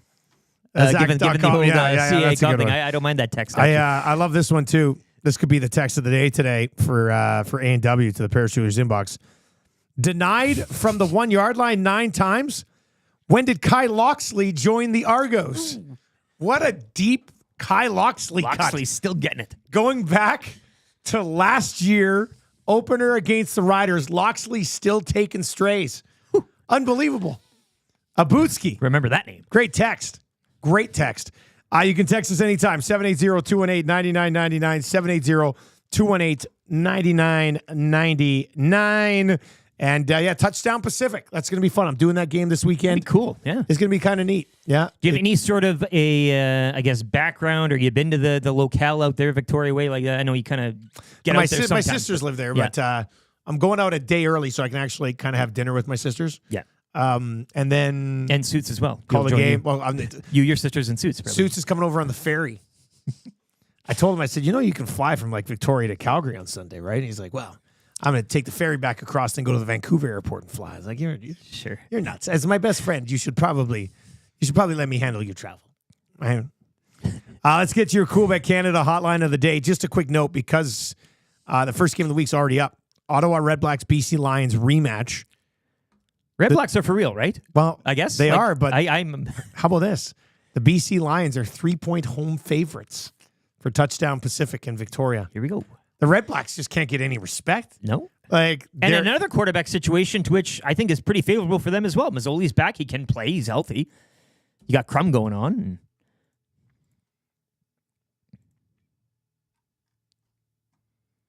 7-2-1. Yeah, the Redblacks. Your Ottawa Redblacks. The Redblacks are 7-2-1, and they're a 3-point dog on the road against the BC Lions team that's lost 5 in a row. And people probably still be on BC. So that's interesting. You find those numbers over at coolbet.com. And if you know how you sign up for an account, go to coolbet.com. Use the code LOCKSHOP when you do sign up. Coolbet hotline of the day today. Major League Baseball. Is there a Jansen something here? I think Danny Jansen's going to win a game today. Yeah. What were the other? Look, the Jays have been playing relatively well. Yep. Blue Jays as dogs at plus 135 today against the Red Sox. I say we roll with it. Be a weird day, Danny Jansen thing. If you missed it in the first hour, Danny Jansen will technically be listed on both teams today. And it was because it was 0-1, and if the count was 0-2, correct, then it would have changed a bit. I have no idea. That's baseball. Though, I didn't dive into the count. That is baseball, though. This is like prime baseball. Baseball's been waiting 100 years for this moment. Yeah, and today they're going to get it, and we're going to be on it. Toronto Blue Jays plus 135 will be your Cool Bet Canada hotline of the day. The Jays have been very good to us lately from a Cool Bet hotline of the day perspective. So let's continue to roll with that. Coming up just after 7:30 today, that's good for the Italian Center Shop. Mix and Match Mondays for Pro-Am Sports. Yes, you're right. The second half of the second hour is going to be terrific. We've got lots of stuff to get to. We'll get to That Hurts in hour number 3. Little Estes conversation for you as well. We are looking for the Hangout Guest of the Year. Who do you got? We're going to discuss this a little bit more in the third hour. 780-218-9999. The Hangout, of course, a new show that we launched last September every day from 9 to 11 right here on EST. Who's your favorite Hangout guest? Who was the Hangout Guest of the Year? 780-218-9999. Tommy the Wrench in the running? He's a co-host. No, but, now, it pops in sporadically. Pops in, that type of pops in sporadically. Tongue in cheek. All right, let's get to update for the great staff over at Park Mazda. On the other side, that's good. It's one of my favorite times of the year. We'll dive into that here coming up in hour number 2.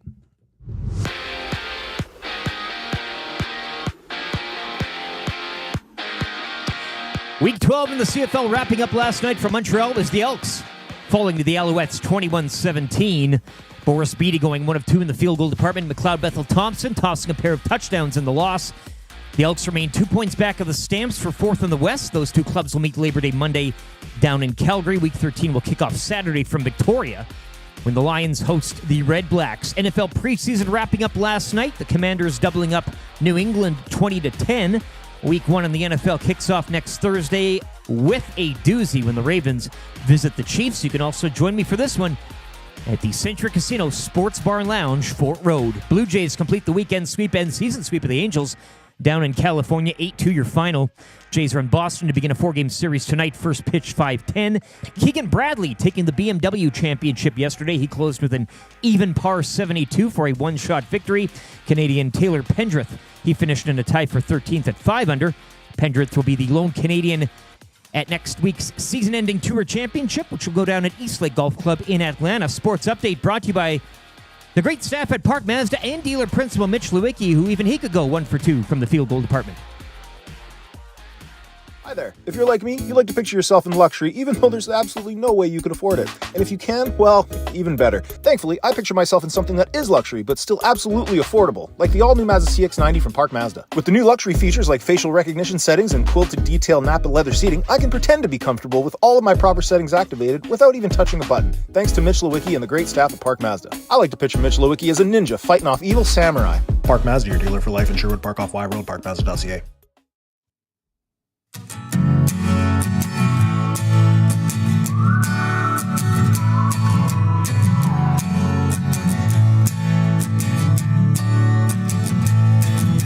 The nasty bash was awesome, so let's remember it with this song. The EST on Corey B, tattoos still looking strong. 6:30 it wasn't working, so old Smash said so long. AM Nasty C and Frazier yelling, turn your headlights on. 1, here comes the 2 to the 3 to the 4. Tommy met a new girl heading out the door. No homology stripping, his shirt just hit the floor. Oh my, good lord. Someone pour me birdie booze on a shot ski. Now you know Reed Wilkins was a mystery. X-Ray J's pants got a little pissy. Everybody at the bash was a nasty. Everybody at the bash was a nasty. Everybody at the bash was a nasty. 6 o'clockers right and left, let me pour it on your head. Moment we won't soon forget. Hey Norm, Fergie's backflips let us in. Made the last table again, rode it out till 2 a.m. Oh Lord. 1, here comes the 2 to the 3 to the 4. Tommy met a new girl heading out the door. No homology stripping, his shirt just hit the floor. Oh my, good lord. Someone pour me birdie booze on a shot ski. Now you know Reed Wilkins was a mystery. X-Ray J's pants got a little pissy. Everybody at the bash was a nasty. Everybody at the bash was a nasty. Everybody at the bash was a nasty. 7:35. Nasty Bash song. First day we played that since you were since you were here. Lyrics, where was it produced? All that. I mean, I need to know all, but that was great stuff. I wrote it. It was produced in a studio down in California.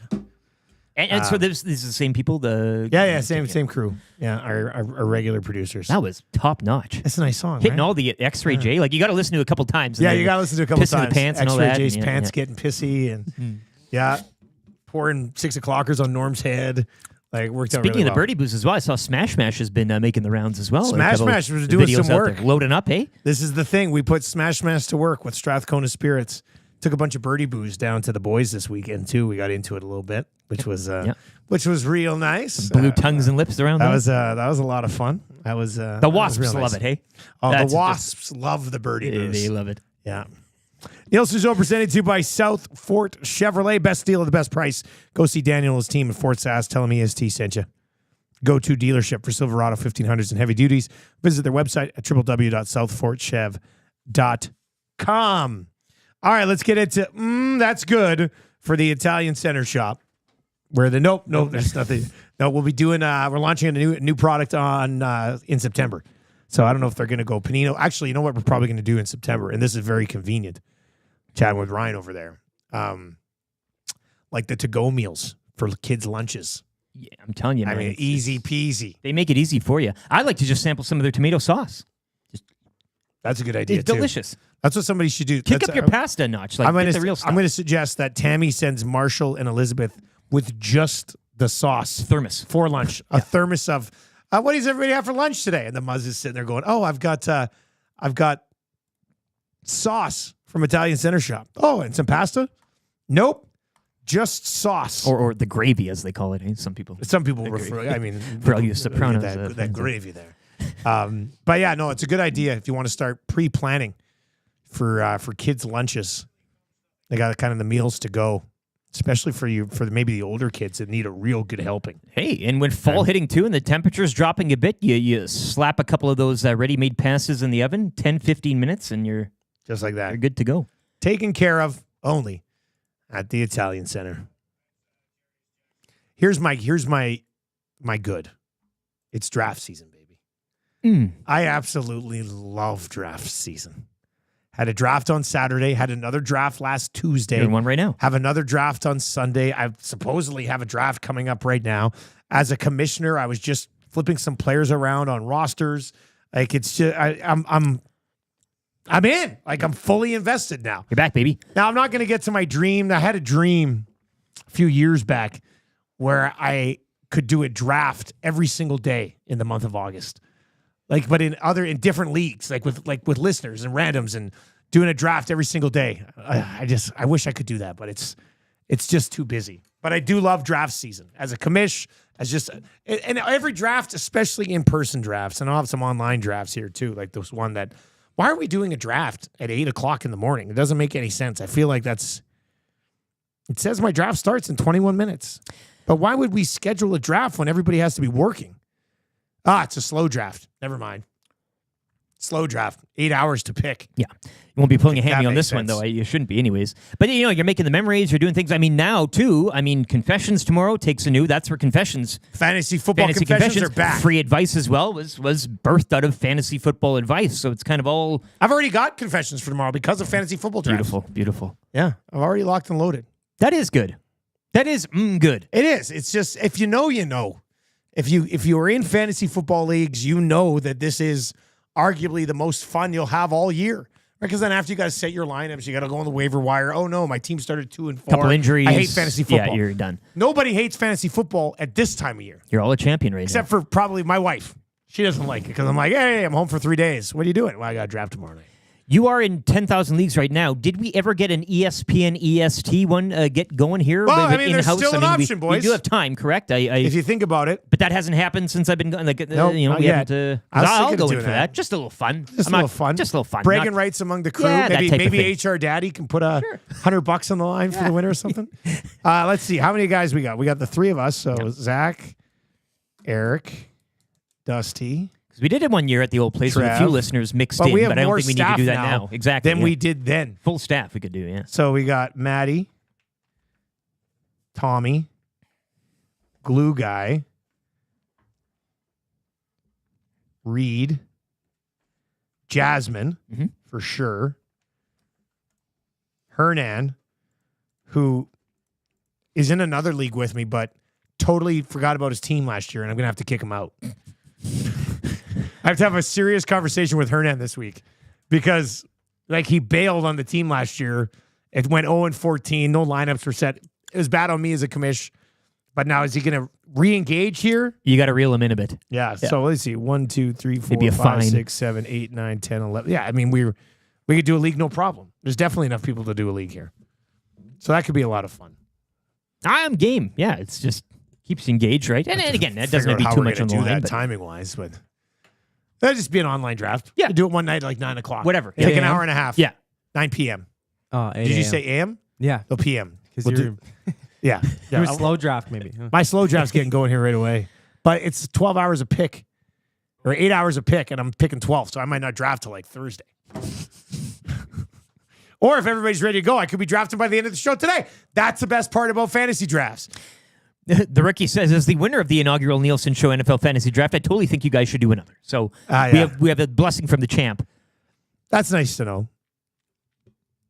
That's a good one. Yeah, we should definitely do it. I'd love to do one in person, but it'd be impossible at this point to get everybody together. But again, it's year one. Maybe that's something we look towards in the future here. Now that we have a full staff, as you mentioned, and could probably next year. Yeah, but we could easily do one online. Break into the old And Shanks if you do it place online and you only put like a minute in for picks, it'll move quick. Yeah. It'll move really quick. We get that thing done in an hour and a half. I very much prefer an in-person draft, but that's okay. Actually, that would be something we could add at Shanks.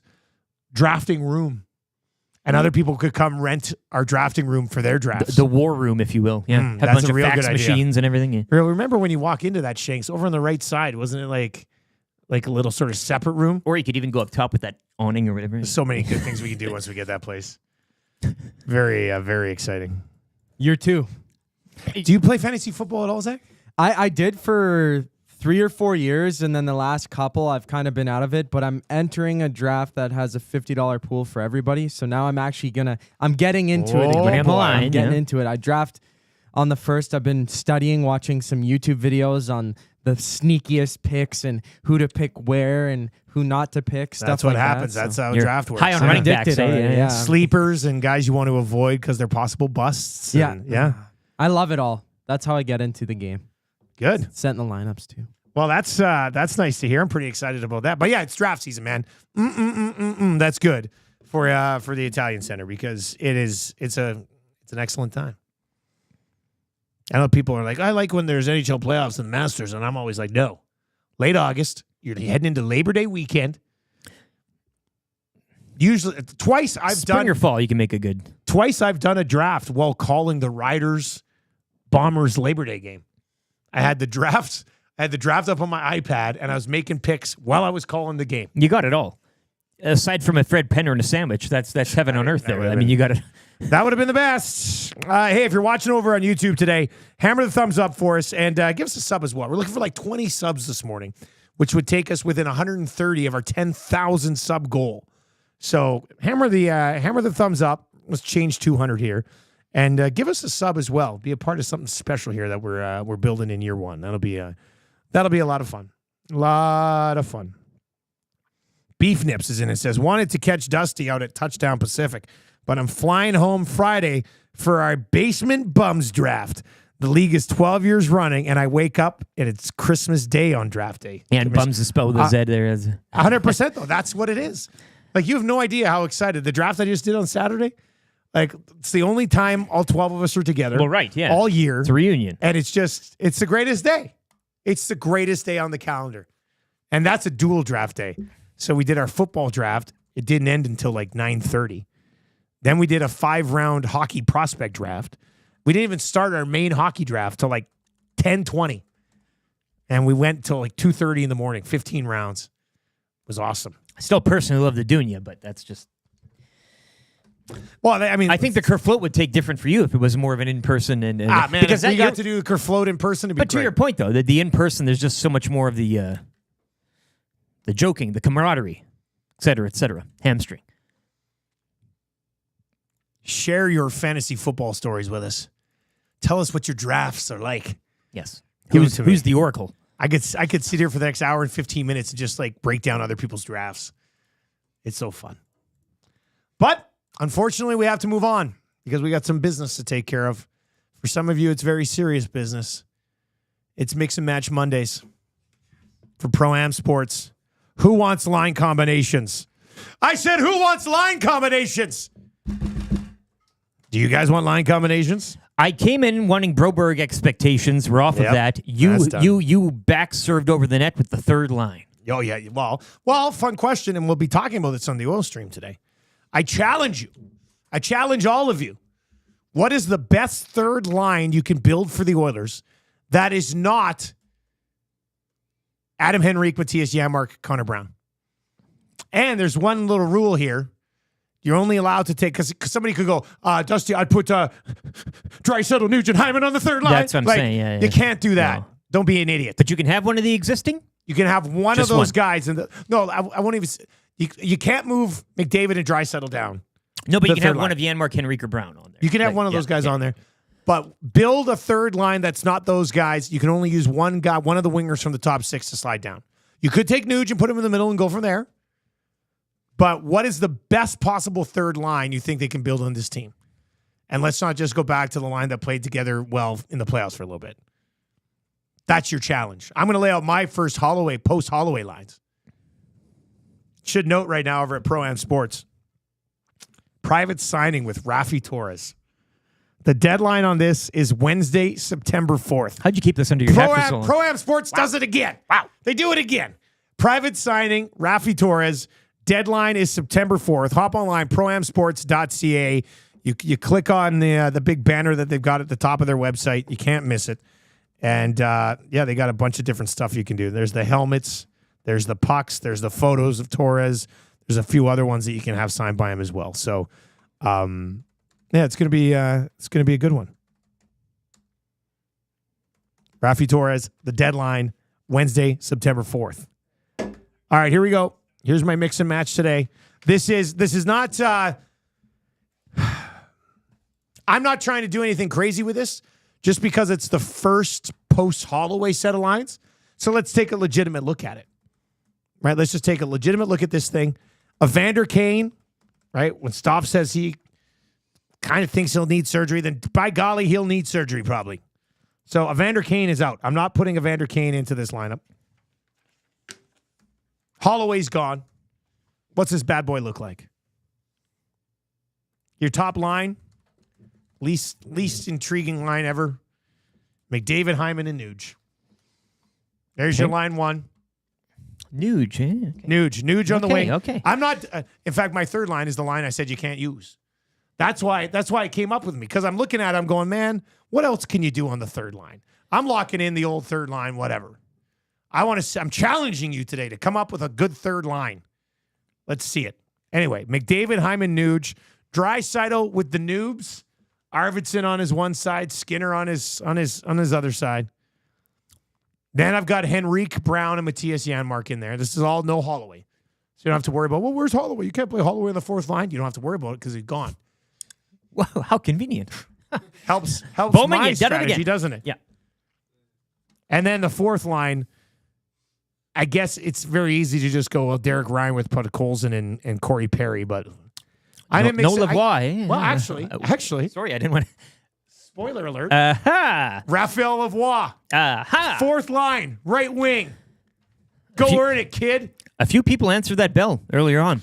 Did they? Oh, yeah. So Derek Ryan between Podkolzin and Raphael Lavoie with Corey Perry as your 13th forward, and then Evander Kane out to start the season.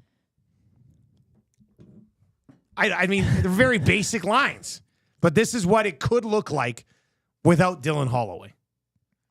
Now, Raphael Lavoie, I totally forgot that he played 7 games for the Oilers last year. Like, that's how much he moved the needle.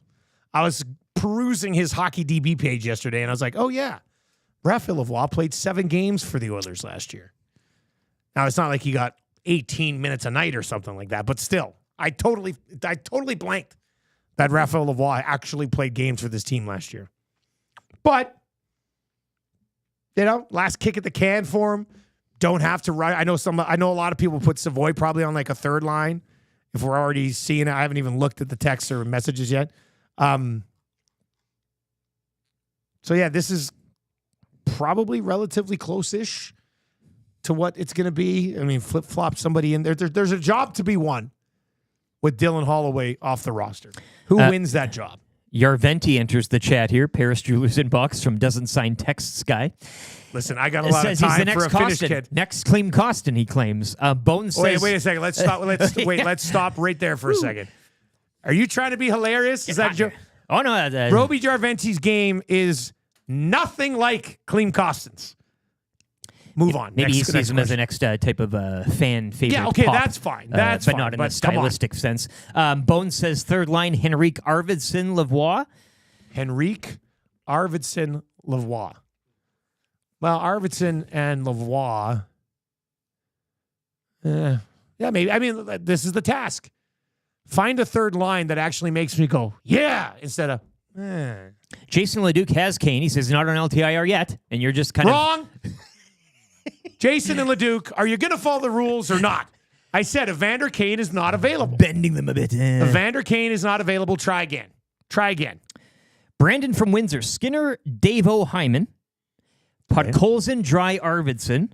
So Vasily up there. We're putting Podkolzin in the top 6 now? Yeah. And then what is happening? And then a Kane, RNH, Savoy. Janmark, Henrique, Brown. Once again, Kane is not eligible. Okay? Or there's no Kane in this lineup. You see where That's people the want to go. challenge. You see where people want to go here. This is the challenge. Give me a third line. Can nobody do this? Is it an impossible task? That's what it seems like to me on the Paris Jewelers inbox, at least. Podkolzin had 0 goals in 19 games last year with the Canucks. We're throwing him on Draisaitl's wing. I love the offseason. Look, if anybody can unlock him. What offseason? The only reason Lavoie didn't play another 73 games is because Holland didn't want to expose him to an offer sheet, Donkey says. Classic. Too soon. I think I could just go whole Luke kissing his sister here. I know. I was going to wait for the tongue. So, where's those third lines? Ain't nobody else. You Where's laid those it on the third table. lines now? Yeah. I mean, I guess it's just going to be Janmark and Connor Brown and Adam Henrique. And that's going to be your third line. And then your fourth line is Derek Ryan with some sort of combination of younger-ish guys and Corey Perry when he can play once a week. And Vasily in your top 6 or no? Yeah, he's still on the bottom. He's not in the Look, you tried. Good on you for trying, but nobody really could reach up and touch where you were reaching, eh?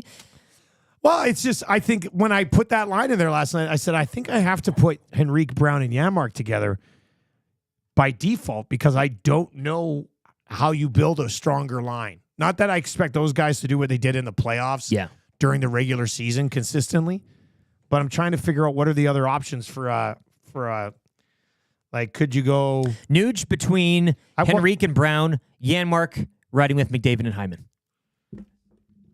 Did you just come up with that one? Yeah. That's better than anyone's ever sent in. Aye. Nuge between Henrique and Brown?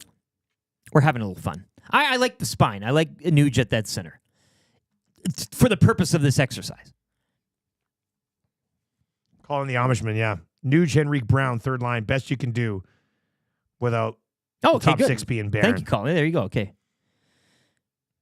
Nuge on the wing with Henrique and Brown. That could be a pretty good third line. Then you got to elevate Matthias Janmark up the lineup. You get to elevate Matthias. Sorry, yeah.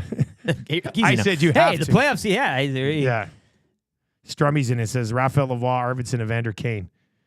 Those would be, first of all, there's not going to be a line. There's no center on that line. Mind you, I guess Lavoie dabbles in it. Hampton Steve says Nuge, Henrique, Arvidsson. So another mix and match there. Penner's Pancakes not even paying attention to the assignment. What is this? Me in grade 11? My guess for PTO in order: 1 Barry, 2 Schultz, 3 Shattenkirk, 4 Klingberg. Well, I know Wood Guy had a 50-some tweet thread on what has been possible PTOs. What has been suggested to me is that they've already had talks with Tyson Barrie. Makes sense. Like there's already been a how would we make this work? You still have conversation the locker room placard with Tyson Barrie. It's not like just Tyson Barrie's name's on a list. They've had communication with Tyson Barrie. So now, as somebody pointed out to me on Twitter, if you can believe it, somebody pointed out to me and said, Dusty, Nurse played really well when he was with Tyson Barrie. Oh, boy. And I don't care enough to dive deep into the numbers, but he did say that, the numbers backed it up. You're going to deny me Stetcher season already? Here I am, trying to be a Stetcher denier. 780-218-9999. Hampton Steve says, Henrique between Arvidsson and Nuge.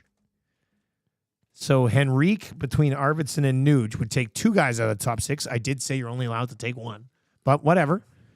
So if you take Nuge and Arvidsson and put them with Henrique, then let's just say from my set here, you move Connor Brown up to play with Draisaitl and Skinner, and then Janmark again with McDavid and Hyman.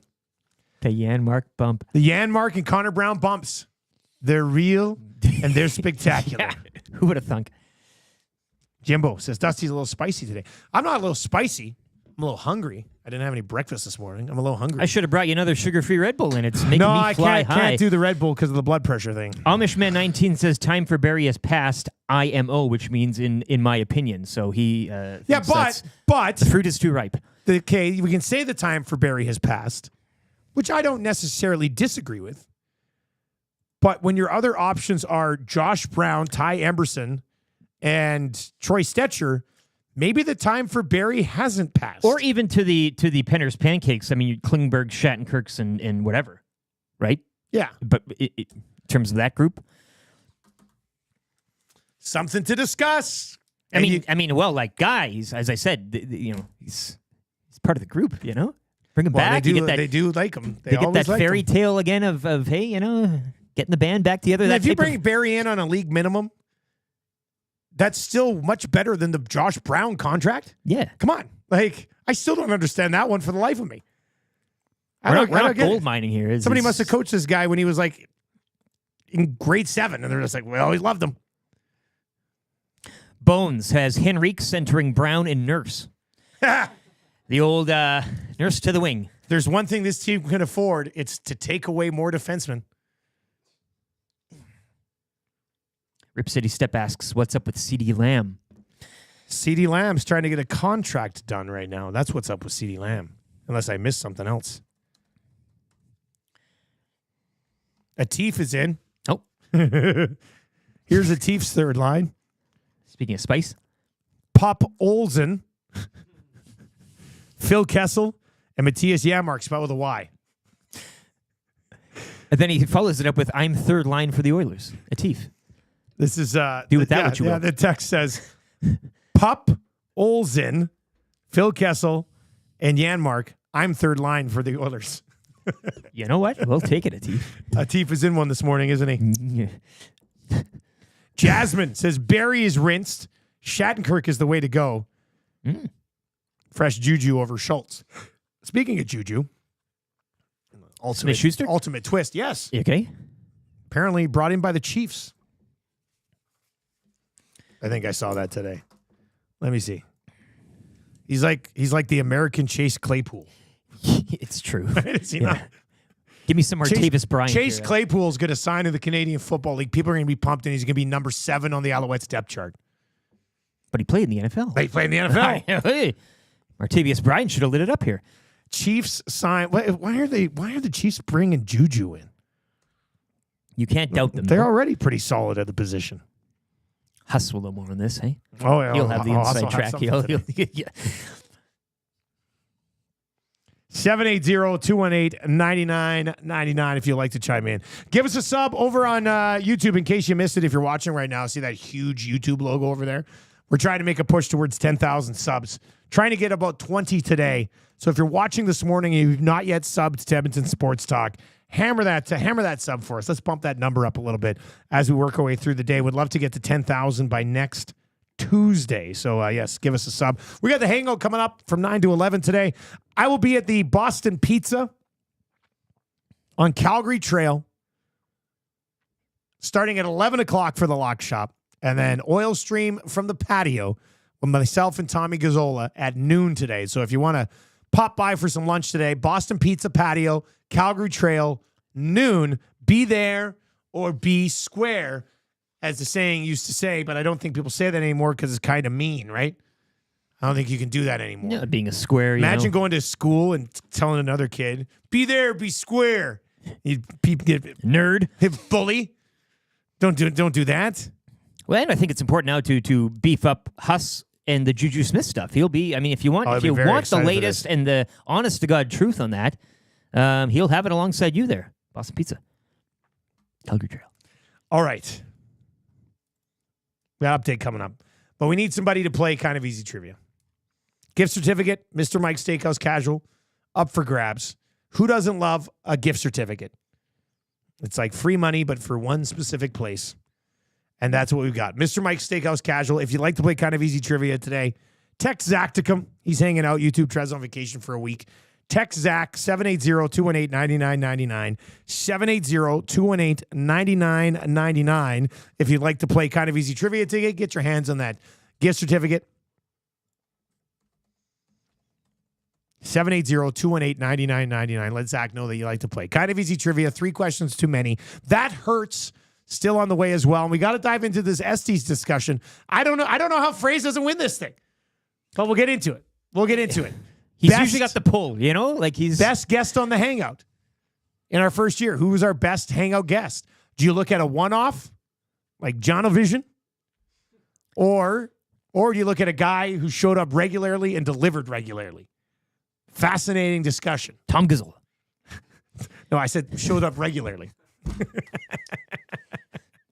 Oh, classic Tommy joke. Can't wait for him to walk in 5 minutes late today. That'd be great. Good having him back. All right. Once again, kind of easy trivia, 780-218-9999. Let's get to a sports update for Claiborne Services. If you are looking for work, if you are looking for a job that pays well, ClaiborneServices.com. They've got all your answers at Claiborne Services. Rick? Week 12 in the Canadian Football League wrapping up last night for Montreal. It was the Elks having their win streak snapped at 3 with a 21-17 loss to the Alouettes. Boris Beatty going 1 for 2 in the field goal department. The Elks 2 points back of the Stamps heading into Labor Day weekend as the two clubs will meet Monday down in Calgary. Week 13 will kick off Saturday from Victoria when the Lions host the Red Blacks. Dustin Nielson with the call on TSN. NFL preseason wrapping up last night. It was the Commanders doubling up the Patriots 20-10.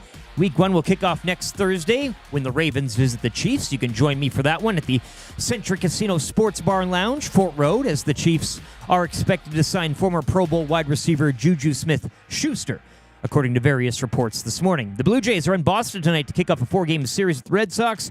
First pitch 5:10. We're calling it the Danny Jansen Bowl.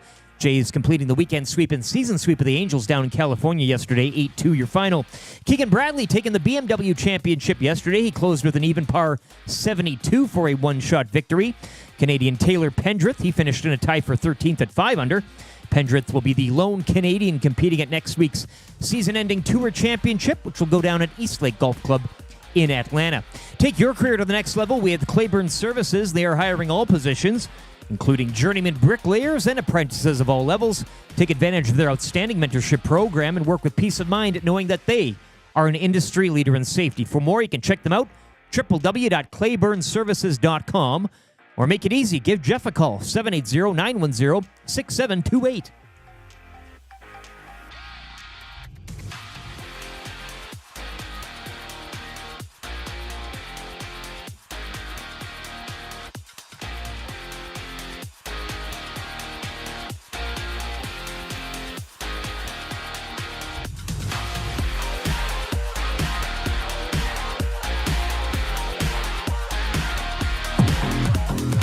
Nielson Show featuring Lieutenant Eric. Only on Edmonton Sports Talk.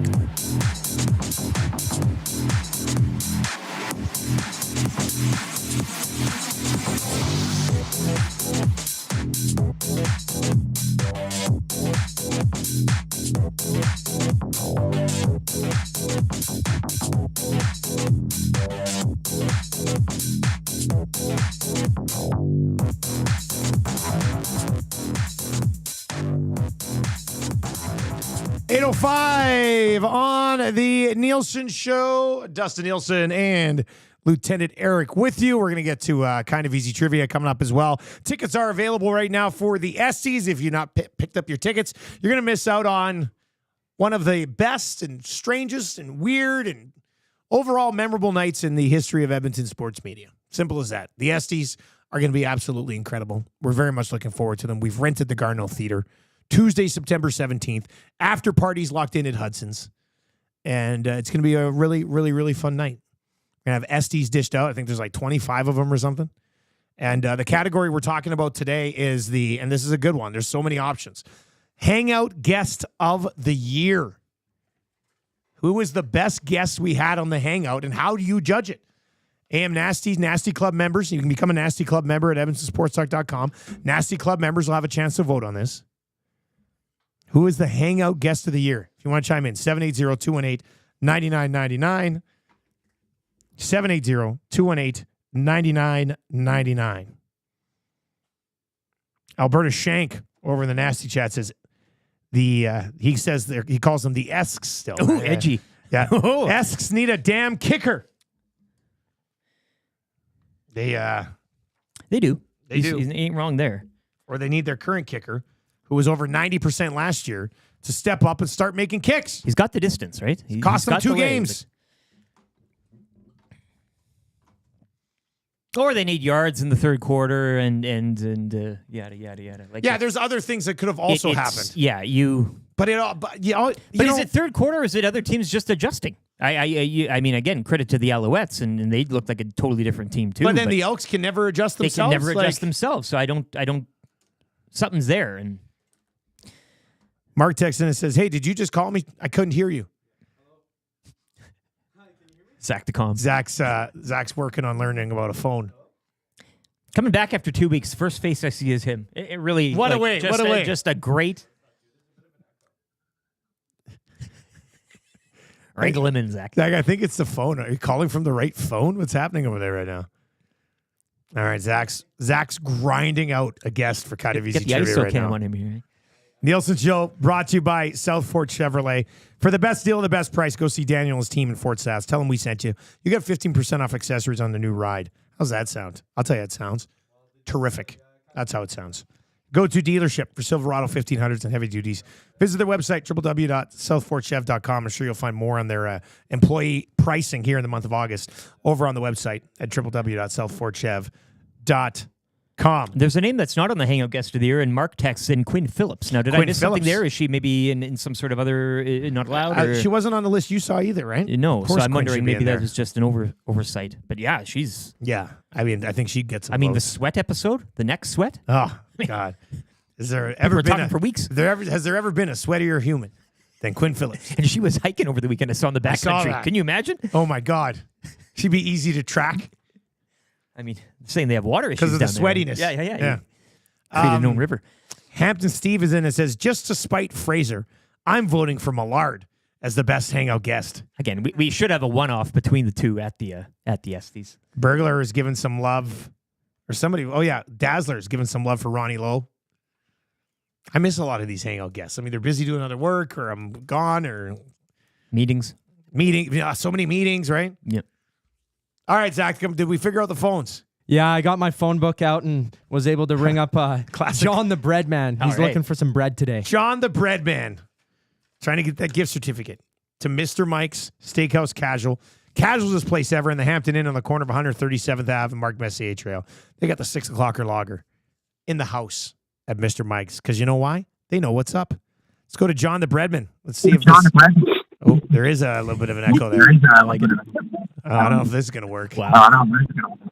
I'm only hearing myself. Couldn't hear John. John's a prankster here. Okay, here's what we'll do. It must be a phone issue. Awana can look at it when he comes in. I'm going to say the questions. You're going to repeat them to John and then yell out his answers. Let's see how this goes. Turn on your mic. Wow, this is going to be Turn on your mic, Zach. I'm repeating the answers to you here. This is new. All right, here we go. Or even he might be able to hear me if you're... Anyway, Can you hear Dusty? I think it's funnier if you just pass them I think along. so, too, yeah. Okay. All right, here we go. Okay, I'll start say the ticker questions for after you, I too. read the first question. Zach, is John the Breadman ready? John the Bread Man, are you ready? All right, yes, sir. Here Yes, we sir. go. All right. Did the Elks win yesterday? Did the Elks win yesterday? No. What position does Boris Beatty play? What position does Boris Beatty play? Kicker. What sport does Danny Jansen play? What sport does Danny Jansen play? Football. Which city's home to the Red Sox? What city's under the Red Sox? You know what? I'm giving it to him because you're way too slow. No, I was echoing. You get it. You get it. You got it. Tell You Johnny got got it. it. Tell Johnny got it. You won. So I think question 2 was a bit of a gap. why was Zach delayed sitting in the same room with us? He's more delayed than John the Breadman. Because he heard you. He answered the first couple, so I was like, okay, do I even need to read them? So then I waited, and then it was okay. Okay, thanks for playing. This is middleman. Yeah, thanks for playing. All right, we'll get the phone sorted out. I don't know if Trev did something before he left to screw over Zach on the phone. This is a moment, though. Well, Matty will work that one out. I said, what position does Boris Beatty play? And you just sort of sat there for like 4 seconds. Yeah. And then you're like, what position does Boris Beatty play? I was like, why is there a 3-second delay in the room? Because of the first question that you asked, did the Elks win? He said no. I didn't even have to say anything. So I repeated it back. Yeah. So I heard the echo from you going through the phone into my ear, and then it's complicated. He answered that one twice then, almost, in a sense. So yeah, technically, and then I said the did answer get for 3. him too. So John the Bread Man, I bet he would have got 4 for 5. He's taking you to Mr. Mike's. You better. Yeah. That's a win. I think I was that's a how it voice goes. for him. Did I play the Club Beat loop? I don't think I did. Play it again. Play it again. No, I didn't.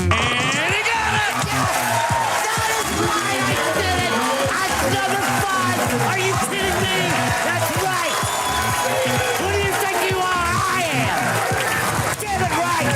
You can't have a newcomer come in and steal the show. That's a peddling. Oh, we've been strong. We're just playing by the rules. Ooh, you better believe that's a peddling. And I was in Miami with my new beach house. Well, it was a couple minutes from the beach. That's a peddling. The first year we took it to the limit. Take it to the limit. You cannot come to my house. No, not today. You cannot come to my house. No, not today.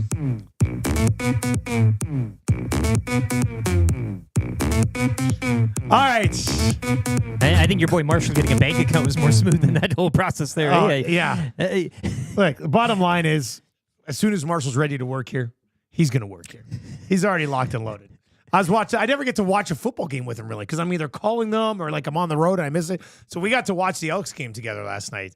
And I tell you, he's a little broadcaster in the making. Like, he's saying stuff before like Marshall and Lapo said it. Like, he's on it. Before Marshall Ferguson. I was very impressed. I was very impressed by watching a football game with my son last night. Because no offense to your crew and everything, but the combination of Ferguson and Lapolice, I mean, that's a lot of brain power going on in that buffet. There's a smart crew right there.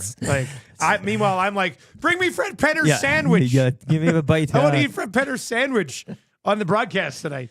But yeah, it's just a matter of time until Marshall's working around here somewhere. I mean, now he's only 9, so it's like a long time. Hear that, Zach? But who knows? Zach, he might work a phone. You got 10 years to prove your worth.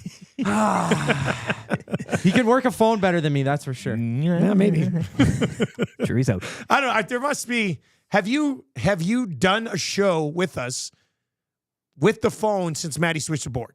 No, but when I first rung John the Breadman, I was hearing myself more clearly than I was hearing him. And I was like, is there an echo on your side? And he said, nope. Nothing on my end. It wasn't connected to the board. So something with the phone settings. You are John the Breadman. Yeah. The phony phone there.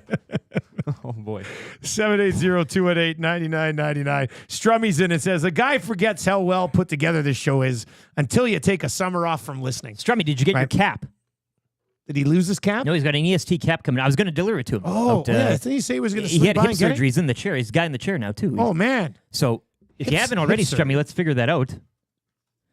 I went in through security at the airport over the weekend behind an old lady who had a knee replacement. And I was kind of chuckling a little bit because she got through and then they had to scan her again. And every time they ran the thing by her knee, it went beep, beep, beep, beep. And I was like, that is kind of funny. You got to have a little fun with knee that replacements, one, right? Matt says, my dad was friends with Fred Penner, and I got to meet him on the set of his TV show back in the day. Amazing. Absolutely amazing stuff. All right, we've got That Hurts coming up just after 8:30 today. The wrap for William Huff will go there. We're coming at you from the Popeyes Louisiana Kitchen Studio today. But let's get into 3 questions too many for the great staff over at Park Mazda. Lieutenant Eric, do you have a liner for the segment? I do. It's 3 questions too many, brought to you, as mentioned, by the great staff at Park Mazda and dealer principal Mitch Lewicki, who they're a little disappointed. They got to the limit. It was the final hour, but they just missed out on Juju Smith-Schuster. Park Mazda, your dealer for life. But Mapletron is still in the running, hey? You'd buy a car from Claypool down at Park Mazda? Yeah, I think so. Maybe, I mean, if nobody else is available to sell you one. They probably cut them at some point, but still, it's there for the taking. Hey, we're 18 likes away from 200, so hammer the thumbs up. Hammer the thumbs up over on YouTube today. That would be great. And, 9.86. The polite ask is working. It moved. The polite ask is working. We're trying to bump that number up to 9.87 at least by the end of the show as we make our push towards 10,000 subs. So if you've not yet subbed, politely give us a sub. Or angrily. It doesn't matter to me, however you sub, but sub to the channel today. That'd be terrific. Eric, do you have a Twitter account? I do. It's at Lieutenant_Eric. You can also follow Edmonton Sports Talk. And you'll probably want to get on that, not to mention the YouTube channel, as you mentioned the subs. And did we hit it? No? Zach, what are you clapping for? I thought you were changing 200, no? Oh, no, you're mentioning just the stream and stuff, our account. We're close. We're 12 away. You are 12 away. Yeah. Zach, get over here for a second. Show everybody your Ron Hextall shirt. Isn't I it want sick? the full drip though. I gotta see this. The shoes, the He's got pants, the like he's all chain. Mr. Black, the man in black. I don't know Look at what's the shoes, going on though, with they this guy match. today. The orange shoes. He's got orange shoes. Look at this guy's Ron Hextall shirt. Get it right in in there. front of Get the it in camera, there. Zach. There you go. Yeah. Is that actually a jersey? Yeah. It's like a jersey of Ron Hextall. You got nice shoes on too. The chains. Do you find that thrifting? You must did. have. I know. did. I know you love Yeah. to thrift. I spent way too much money on this. Okay, let me guess. That came from a thrift store. It was $18. $80. It was $80. Just the shirt? You paid Just the shirt. $80 for a shirt at a thrift store? Yeah, it's one of those bougie ones. Oh yeah. Yeah. What's yeah. a bougie? You paid $80 Where- for a Ron Hextall shirt? Well, yeah. You What? wouldn't? This is sick. No, I wouldn't. Well, I did, and I'm happy. You I just did. said you I paid would've too much more. for it, though. Well, I don't know. I would have paid that much for it. I say it's too much because it's old, right? It shouldn't be going up in value So realistically. you got it it's from like a vintage store, a not vintage a thrift store. Well, I store. should have said Yeah, that. I guess so. It's still thrifting. You're buying used Is it stuff. though? If you're going and buying expensive stuff, Bougie thrifting. I don't even know what Value bougie. of a I don't lot. even know I love what incorporating the means. bougie word on the show. I did pay too much as well for a Cleveland Indians sleeveless. I'll say that. I'm not going to say how much. A shirt or a jersey? A shirt. A shirt. A T-shirt. But it shouldn't have been that much. As you mentioned, Zach. Was it back in the also day- used? Yeah. I wonder how much they paid for that originally. But it's a that relic Hextall. now. It's a relic. Like, well, back in the day, It they were is. mass-produced. So Yeah, it's and they're- probably nothing. Yeah. They were probably what, $40 back in the day, half Yeah. the price or something. Yeah. Adjust for inflation. But the whole drip is look. I can't wait to see you at the Estes. Oh, I got something cooking. Like, yeah. you know, he's Yeah. gonna be popping. I'm gonna off. show up in just a plaid dress shirt, nothing else on. Just like the guy at Leon's in Lethbridge. Yeah. By the way, the shirt was completely unbuttoned. So everything was out. It was, that was kind of funny. All right, 780-218-9999. Looks like someone spent his EST summer bonus already. Penner's Pancake says. Well worth it though, right? Yeah, I think. Yeah, now I don't have any money in my bank account, but I have this cool Ron Hextall Flyers jersey. Ripping. All right, let's get to 3 questions too many. Question number 1. Guys, why will the Elks not go back to Dean Faithful? Spite? Because they replaced him I in the don't know. offseason and can't and- go back to him? But the guy that replaced him is gone, and I think with that, I mean, I don't think every move that Jones made as GM was bad. I mean, I think this is I've always maintained, even when they were winless, there is talent on this roster. But now that he's gone, I mean, I don't know why. Thank you. Nice. I don't know why you wouldn't make the change. There's nothing preventing you. Back in the Jones era, you could argue, well, he's here and he doesn't want to make himself look like an idiot and go back on something that he did. But I think now, I don't know what would be. Like I for lack of a better answer, I don't have one. I think you're still basing all of your decisions off the fact that Beatty was 92% last year and Faithful was 78. So Beatty's got this monstrous leg. I know Faithful's been posting a bunch of videos on him stroking him in from 55 at Commonwealth. Like, and then the knock on him too was distance at a point. But Yeah. as you say, he's showcasing you well, that it's he can probably do it. something he's worked on. Yeah. But if it's 72, I mean, Lawther had a bad game a few weeks back. He answered the bell. He's the all-time leading scorer in that. Like, there's a little more cachet, I guess you were. But it's 72, 73, whatever. 73 right now. That for the season. That's to me. It comes down to, if not now, when it's Labor holding Day, right? someone accountable for, in a large way, costing you football games. When you have another kicker sitting there on the PR, I mean, sit him down for a week and just say, listen, if you're not going to play better, we've got somebody else we can play. Play Faithful for a week. And, if he does well, then he gets to run with the ball a little bit. If he goes 2 of 3 and misses one from 34 yards, then you go back to Beatty and say, listen, hopefully it was a wake-up call. You got your job back. Go out there and kick consistently. Like, I don't think that's the end of the world. So I think it's probably still, they're looking at Beatty's been a kicker in this league for 10 years, had a great year last year, and they he'll view figure him it as a out, too. veteran guy who will figure it out. But I'm telling you, if they get to a spot where they're in a playoff game, which is still certainly possible, or are playing in a game or two down the stretch, how much confidence are fans going to have when you're rolling out Beatty there for a 44-yarder with no time left on the clock to clinch a playoff spot? You're not going to have very much confidence in him at all. So, well, if it keeps going like this, you're not in that position either, right? Like, it's first 3 games maybe, but we're at midway point now, and if you can't get it figured out now, I mean, these games are going to get all the more important. So, All right, question number 2. Of course, you can submit your questions to the Parachuters inbox at 780-218-9999. We're in 3 questions too many here for the great staff of Park Mazda. We went this way ourselves earlier, but it did come in as a question as well. Who is the best team in the CFL West right now? Yeah, and again, you power rank the Bombers to the power top? ranking. I'll say the Bombers. They've been there. They've done that. I know Jeff Hamilton was a little less faithful, pun not intended, on that drive by Claros. But I just had a feeling if they get things going again. Now, look, the offensive line, you can make a case. I mean, Hardrick gone, the Stanley Bryant issue now too. I mean, those are 2 big pieces off of there. And somebody mentioned the nasty tattoo, Brady Oliveira, and whether it gets colder, that type of thing. But I just have to go with what we know and what we've seen. And right now, if Winnipeg's turning it on, I would have faith in them to, since they've been there and done that, to know what it takes at this stage of the season. So I'll put Winnipeg there. But again, I looking at defenses, and that's why maybe BC's kind of out of this loop. I'll still have Saskatchewan up there. I think if the offense could have figured things out early on in Toronto, they should have, could have, would have put that game to bed early on. So I still love that defense there. I think AJ Ouellette 6-gamed as well. He got 6 games. Oh, and he was out. That's okay. I love Frankie Hickson. I do too, but different backs, field, different backs. But I mean the Elks too, and I know the loss yesterday, but you're losing to a 10-1 Alouettes team by a sliver.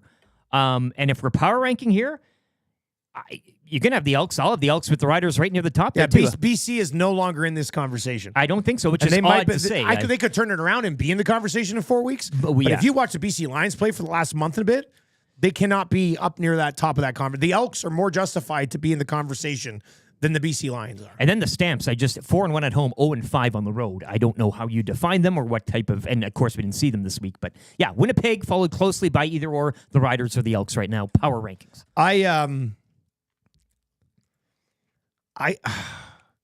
Part of me still wants to lean towards the Riders. Is it the defense though? Well, they should have beat Montreal. They should have beat Montreal. Yeah. But the Elks too in those games with Jones, they lost how many? I also think the Riders' offense is pretty good when Trevor Harris is there. It's decent, but the play calling I think could be. I thought Trevor was kind of thrown off his back foot a little bit too much. Would they play Thursday night? Yeah. I watched the game Thursday night from the Elephant and Castle in Winnipeg, where I was having the chicken tendies. Yeah, okay. Yeah, we roll in there now. She doesn't even ask our order anymore. She comes over, she gives me a double spice rum and Diet Coke, and it's like, "You guys need tendies? Yep, we'll have 4 orders of chicken tenders for and an out of towner." Yeah. Oh, it's the best. You don't even get that at I'm Memories, like a regular. I don't even live in Winnipeg. It's awesome. So I would Brady Oliveira is different. I mean, Brady Oliveira and the Bombers defense probably would make me put them slightly ahead of the Riders, who are slightly ahead of the Elks in the battle for top spot, best team in the West right now. So we'll see what happens there. Just looking at the standings, though, it's so points-wise, 11, 10, 10, 8, and 6 with Labor Day looming. Oh, yeah. I mean, as you say on the call. Injected into my veins. I want to do all 3 games this week. I want to go from Victoria to Regina to Calgary. It's logistically almost impossible with the start times. You could be like that Timo Ficek, the super fan there. Yeah. You should try that one set weekend. A world record. Exactly. Most football games broadcast in a 3-day stretch. Bob Loblaw in Lloyd texts into the Parachuters inbox and says, "Running with the ball is not the kicker's job, Dusty." No, I'm not asking him to do someone else's job. I'm asking him to do his own job properly. And if he does, they win that football game last night. And yes, the third quarter fell off. I get it. I understand that. But the bottom line is you had the final 4 minutes, and he misses a field goal that would have made it a 1-point game, which then he would have also had another chance to win it with a field goal. So do your job. Don't worry about everybody else's job. Do your job, man. Conversely, on the other side, 9 points from the Alouettes field goal kicking department, which, an easy 9. And again, same with Sean White, who's been near perfect on the season, but his streak ends on a partially blocked kick. But that does. But the importance of a good kicker, Sean White, example 1A, for the Lions. And where they might be this year without him. You swap those roles, right? White on the Elks, Beatty on the Lions, and that same percentage. Yeah. Well, they're in first. And we're the Lions, right? If Sean White was on the Elks, they're the first place team in the West. All right, question number 3. Guys, it's National Dog Day. Who's your favorite dog ever? The Road Dog. Good one. I didn't even think about that. It's going to lose the buzz. It's getting to be the season now. We're going to have to get that on the hotkey. I can't even find it. Well, this is a good learning. Now this is our preseason for the road dog. I have time for a good husky, a beagle, if you will. You didn't know? You better call somebody. Ladies and gentlemen, boys and girls, children of all ages, tonight, D-Generation X proudly brings to you its 6-time WWE Tag Team Champions of the World, the Road Dogg, Jesse James, the Badass Billy Gunn, the New Age Outlaws. I love when he does that. He's up there. I like trying to remember what was the first round when we did the dog draft. I'll go to Don Cherry and how many blues did he have? Hey, Blue. Blue. You know, I Blue, the bull terrier. I mean, they always look like they're smiling. They always look so happy. Hey, Yeah. Gager's got a good one. What is it? The Bernese Mountain Dog? Is that Well, kind of what he is? that's his boy, yeah. Yeah, those are nice dogs too. My favorite, we had border collies on the farm because they were supposed to chase cattle, but we never trained them well enough to actually chase cattle. But yeah, I think my favorite dog ever was a dog we had named Schaefer. What about an old Saint We Bernard? had one before Schaefer. I'm dropping the ball on him. Those Swiss Saint Bernards with the booze. Beethoven. Yeah, Beethoven. Yeah. Or the dog from Turner and Hooch. I do like the dog from Turner and Hooch. That was always a funny dog. He battled right to the end, didn't he? Heaven. That was a good one. All good dogs go to heaven. Yeah, there's a All German dogs go to heaven, Shepherd. Yeah, German Shepherd in that one. I asked Dwayne Ford on the broadcast on Friday night if he wanted to lady and tramp that sandwich with me. Yeah. And he just sort of laughed and looked at me awkwardly. But I was serious. I would have totally shared that sandwich at the same time with Dwayne Ford. Hell of a straight man to call a game with, hey? Yeah. I don't think he gets any better than Dwayne Ford. You want to lady and tramp this thing with me? No. Nope. But what's so funny is that Dwayne on the broadcast comes across as the straight guy, but he is the funniest dude I've ever worked with. And very vulgar. It's wild. No. No, he's so funny. It's crazy. Hugs are the greatest dogs, WC says. I don't know about that. I don't like the smush. I don't like the bulldog smushed in. They're struggling to breathe. I look at him. I think somebody hit that dog with a shovel. I know. In the face. I feel bad. Can't do that. Of course, an old golden retriever, lab retrievers, probably. Everybody likes those. What about a dog for your family? You got 2 kids No now. chance. Stop the conversation. Is this have I struck a vein? We're not getting a dog. We're not getting a cat. A fish. When Marshall and the Muzz grow up, if they want to move out, they can do that. But we're not doing it. Tammy had a cat when we first lived together. The cat hated me. And I wasn't very fond of him either, but I ended up loving him in the end. You got room in your backyard. You have a nice no. bi-level Then we're house. gonna have dog crap all over the backyard. We had a hard enough time maintaining the backyard without a dog crapping all over it. You talked to Jess Jackson about It's not happening. The labor of love. Not happening. If I lived on an acreage out of town, I'd have a dog. You need one. Yeah, the dog can go run around. Yeah. Keep the family safe. Yeah. Right. Bite they're happy. strangers or people that come up that they're not familiar with, but you know them and they'll bite them anyway. Go to the bathroom wherever you want. Yeah. Yeah. And then I don't have to rush out to the trees and clean it up. So yeah, not doing that. No chance. All right. On the way next. That hurts for the personal injury lawyers of SBLLP, sb-llp.com. We'll get into that. And we got to get back into this Estes conversation. Who's the hangout guest of the year? And how do you plan on judging that for all you Nasty Club members? You're going to have a vote in this. How do you... Will it be an out-of-towner or a local celeb? Like, that's kind of your... Nobody knows. Right? It's almost disrespectful to the local guys to just be like, oh, Jonovision was great once. Yeah. And he was. And I love him. But that and whole Alice East was a Coast star bias, on that too. Yeah. But I mean, I also think they might be up for like the episode of the year. And I know Monica says multiple people can win multiple awards. Yeah, but But I'm like, you're going to sit here and shut out people who come in here like once a week? Jonovision's just going to sweep the entire ceremony. He's not even here to accept. Please.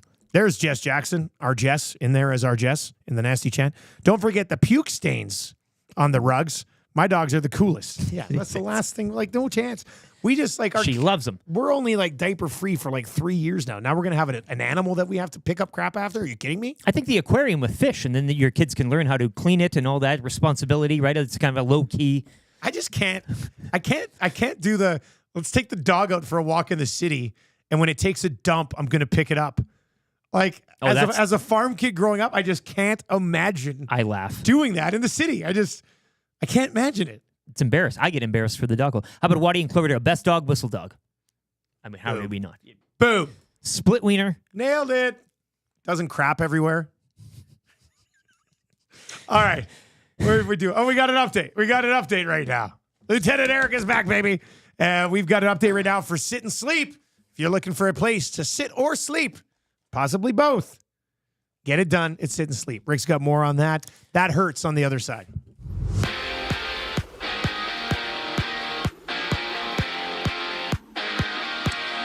The Edmonton Elks will head into Labor Day weekend on a loss. They had their 3-game win streak snapped last night down in Montreal, 21-17 to the Alouettes. McLeod Bethel-Thompson tossing a pair of touchdowns, while Boris Beatty going 1 for 2 in the field goal department. Elks 2 points back of the Stamps. Those two teams will tangle Monday down in Calgary. Week 13 will kick off Saturday from Victoria. Touchdown Pacific. Dustin Nielson will have the call on TSN with the Lions hosting the red-hot Red Blacks. NFL preseason wrapping up last night. Commanders doubling up New England 20-10. Week 1 in the NFL will kick off next Thursday from KC when the Ravens visit the Chiefs. Chiefs signing former Pro Bowl wide receiver Juju Smith-Schuster, according to multiple reports this morning. The Jays are in Boston tonight to kick off a 4-game series with the Red Sox. First pitch 5:10. Jays coming off a weekend sweep of the Angels down in California. Keegan Bradley winning the BMW Championship. He closed with an even par 72 for a one-shot win. Taylor Pendrith, he was the low Canadian in a tie for 13th at 5 under. Pendrith will be the lone Canadian competing at next week's season-ending Tour Championship, which will happen at East Lake Golf Club down in Atlanta. The wait is over. Sit and Sleep is now open. Celebrate with 20,000 square feet of savings on the trendiest furniture, home decor, and mattresses. Apply for your Sit and Sleep card today to make no payment for 18 months interest-free and be entered to win your purchase up to $5,000 on furniture and home decor next to Planet Fitness in South Edmonton Common. Daddy. Daddy. Daddy. Okay, here we go. Daddy. Daddy. Daddy. Okay. Okay, here we go. Turn down for what? Daddy likes. Turn down for what? Daddy likes. Turn down for what? Okay, here we go. Daddy.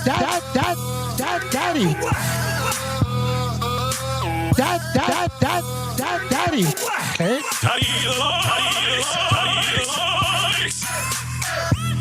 I don't give a damn. Daddy likes. Daddy. Daddy.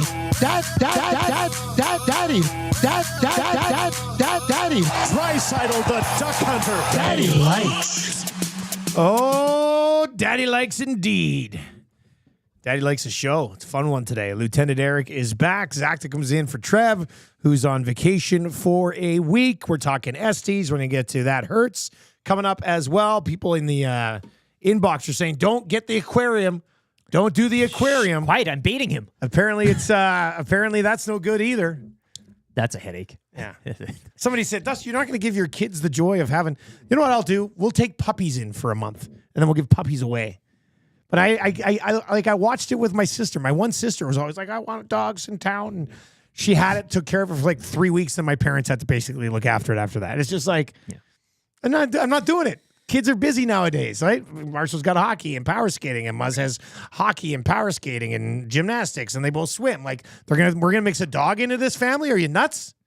Just get a cactus. I don't even want a cactus. Water once a year. No, I don't even want that. Zach, did you have a dog growing up or anything? Did you? I didn't have a dog, but I had a cat. Cats did, are eh? so much easier to look after, though. You just get them, they hang out, they're chilling, they do their own thing, but they only come to you if they need What purpose do food. they serve, really, right? Like companionship? I don't know. They'll keep the pest away, I guess, the odd time if you have a mouse. You gotta get a good cat, not one of those, house kind of stuck up cats. Yeah, they do funny stuff sometimes, like they get scared of bananas or pickles or whatever. You get the it is, laser pointer cucumbers. out and run it up on the wall. It's chill. It's kind of like a goldfish that can walk. I don't know. They're smart. Wear it buggers like a too. scarf if you want. No pets. None. All right. Who's that? Who's here? That's got to be a Wannick. It's not Tommy. I'll bet on it. It's a Wannick. I'm going to carry all that stuff. Hey, Matt. Now you can leave some of that out. I'll just take it to Oil Stream. Like the camera. Thanks, man. Oh, okay. Left a little surprise in your desk there, Matt. Is it soccer stickers? That's a nice treat. All right. Hangout guest of the year.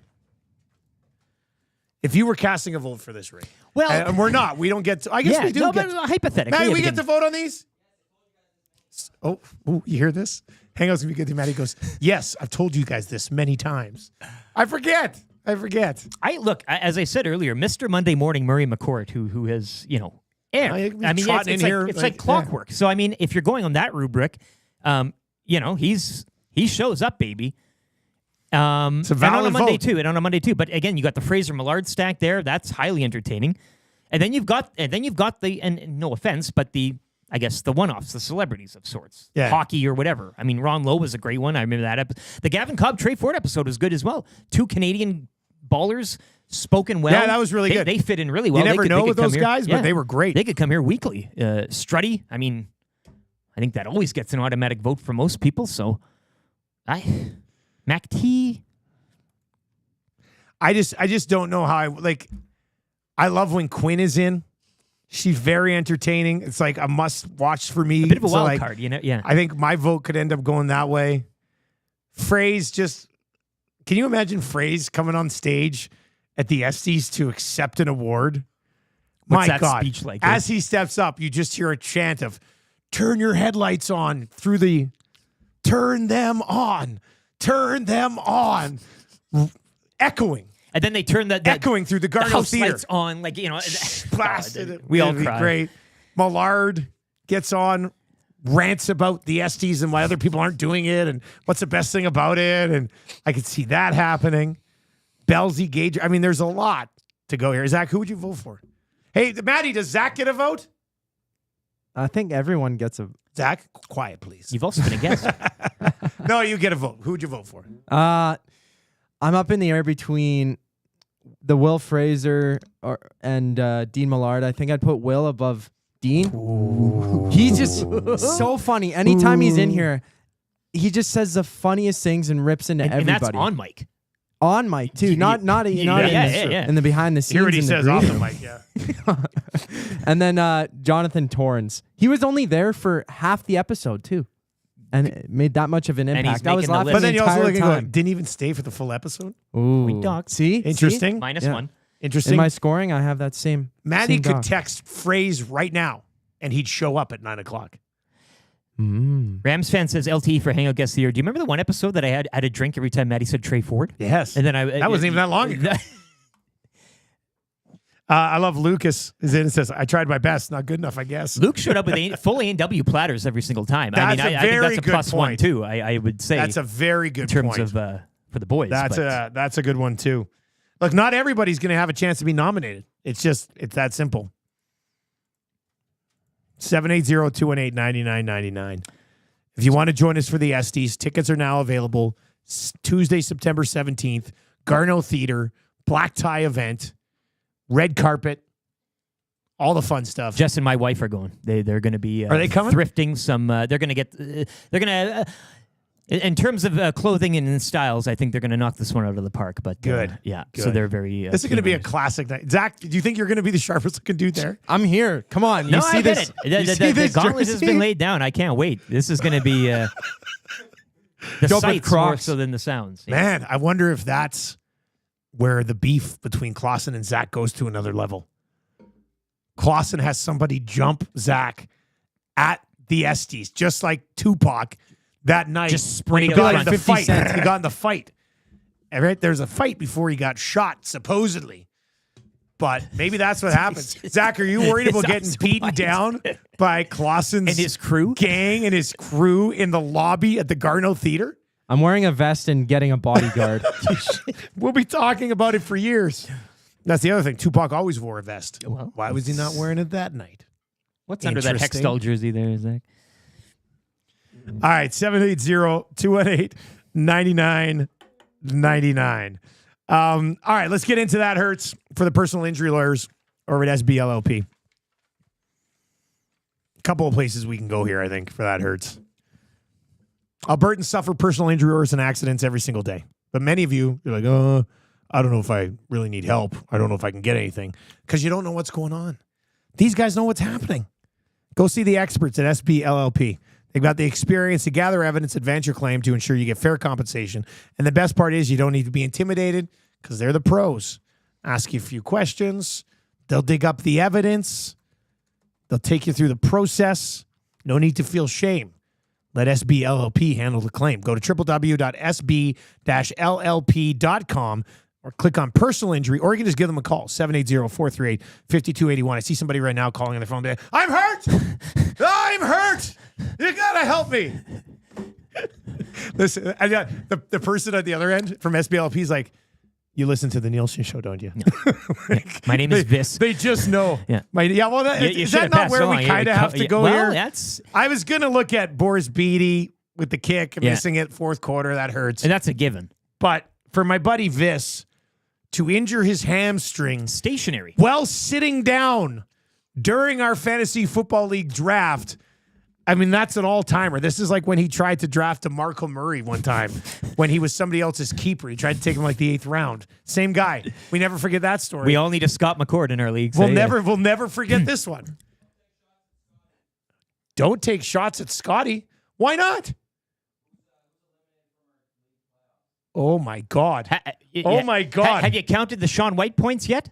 Whoa! Because they weren't counted last night. Oh, boy. We've got more. I can't believe you operate with a commissioner like that. Telling you not to take a shot at somebody who obviously deserves shots to be also, fired, everything right? was supposed to be updated last night, and mine wasn't fully updated. So other teams' scores were all updated, but yours wasn't? I don't go over the points myself, but I think next year I'm going to employ a We've been telling you fact audit checker. your league for a long time. An auditor. Maybe I'll get the fine people at some reputable company to... Yeah. Well, if your commission keeps treating you like this, you're going to have to go to SBLLP. Personal injury alert. Oh. Awanik just literally said this. He goes, you can't take shots at someone if you're worse than them. Look at my points against. Every single year I get the most points scored against. I will lose 500 to 400, and then I'll win 20 to 19. Silence. Silence. Anyway, that's what hurts. I have Memphis a friend. Mad Dogs missing the playoffs again. All right, what's your Thought record? I'd still be what's, in it for another couple of weeks right at now? least. I think 3-9 or something. You're not. Like Are that. you officially eliminated already? Probably because we start before playoffs, right? So, do you guys have a trade deadline? Are you going I to think sell that off? path. You wanted to do a deal. Now that I'm out, do you want to share what that deal might be? Oh, you wanted Montreal's defense. That's a good one. I'm like the Elks, littered with talent, just couldn't get it together. Tough one. And the Rourke Did thing you never miss the saved playoffs me. last year too? No. Oh no. I made it to the final. Oh, you were in the final. Always last the year. bridesmaid, never the bride. Except this year. Well, you could still technically be one of the bridesmaids because usually lots of people have like 3 or 4 bridesmaids. You're not the maid of honor. I can still screw a few things up, sure. Yeah, you could. Spoiler alert. Yeah. Spoiler alerts. Gotta like that one. All right, 780-218-9999. That's what hurts. Can you imagine being the guy at a draft who has his hamstring going and while he's sitting? You'll never live that. You'll never, ever, ever live that one down. And that was my McCord chirp, is that usually at the drafts, he'll pick a guy that's picked or whatever. Yeah, or not dead for or the whatever. week-by-week play, Matty. I will say this, a true story of redemption for my friend Vis. He got hurt. He pushed through it with the hamstring. And then when we got to our hockey draft, he was in charge of stickers because he finished dead last year.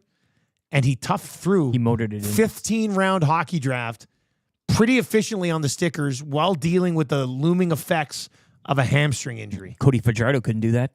Huh? No, He's Cody got to go 6 games. What would he need? 4, 5, 6 weeks off? Vis, smooth right through it. So that's important. 780-218-9999. VR Montenegro in the nasty chat says, I got you, Zach. I'm always strapped. You've got a posse already. You've got a posse in the nasty chat. The Zach pack. Rent an SUV. Oh, my God. Tint out the windows. Roll up in that thing. The Zach pack. Oh, here's our dog draft. Surveyor Brett comes through again. Of course. What type of draft was this? We only did 8 rounds. Is that what we did for drafts back then? Who won this thing? Doghouse number 3. All right. Ooh, did you win the dog draft? 3. I don't know if that. No, I didn't. No, that wasn't me. Hey, there's the merman. I think I was 4. Dog the Bounty Hunter. Oh, you did take Dog the Bounty Hunter. And I took Barf from Spaceballs. Yeah. Tommy must have won it because I think was that Tide? No, Low Tide took Slinky Toy Story 2. That's right. Yeah. Whoever was Doghouse 3 must have won it. Gazola again. Scooby-Doo, Brian Griffin, Snoop Dogg, Odie, Hercules from The Sandlot, Eddie from Fraser. That is Gazola. Who else would draft Eddie from Fraser? Pluto from Mickey Mouse and Milo from The Mask. I had Snoopy, Old Yeller. Santa's Little Helper, Airbud. How did I not win this thing?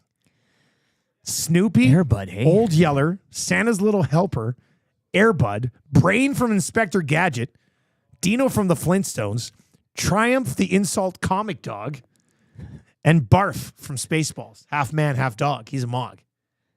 I had Spuds McKenzie. You I did don't have understand how you just Spuds don't went McKenzie. up right from that. And Dog the Bounty Hunter. That was a fun draft. Short and sweet. Hey, 8. Yeah, just eight. boom, bam, bam. No filler.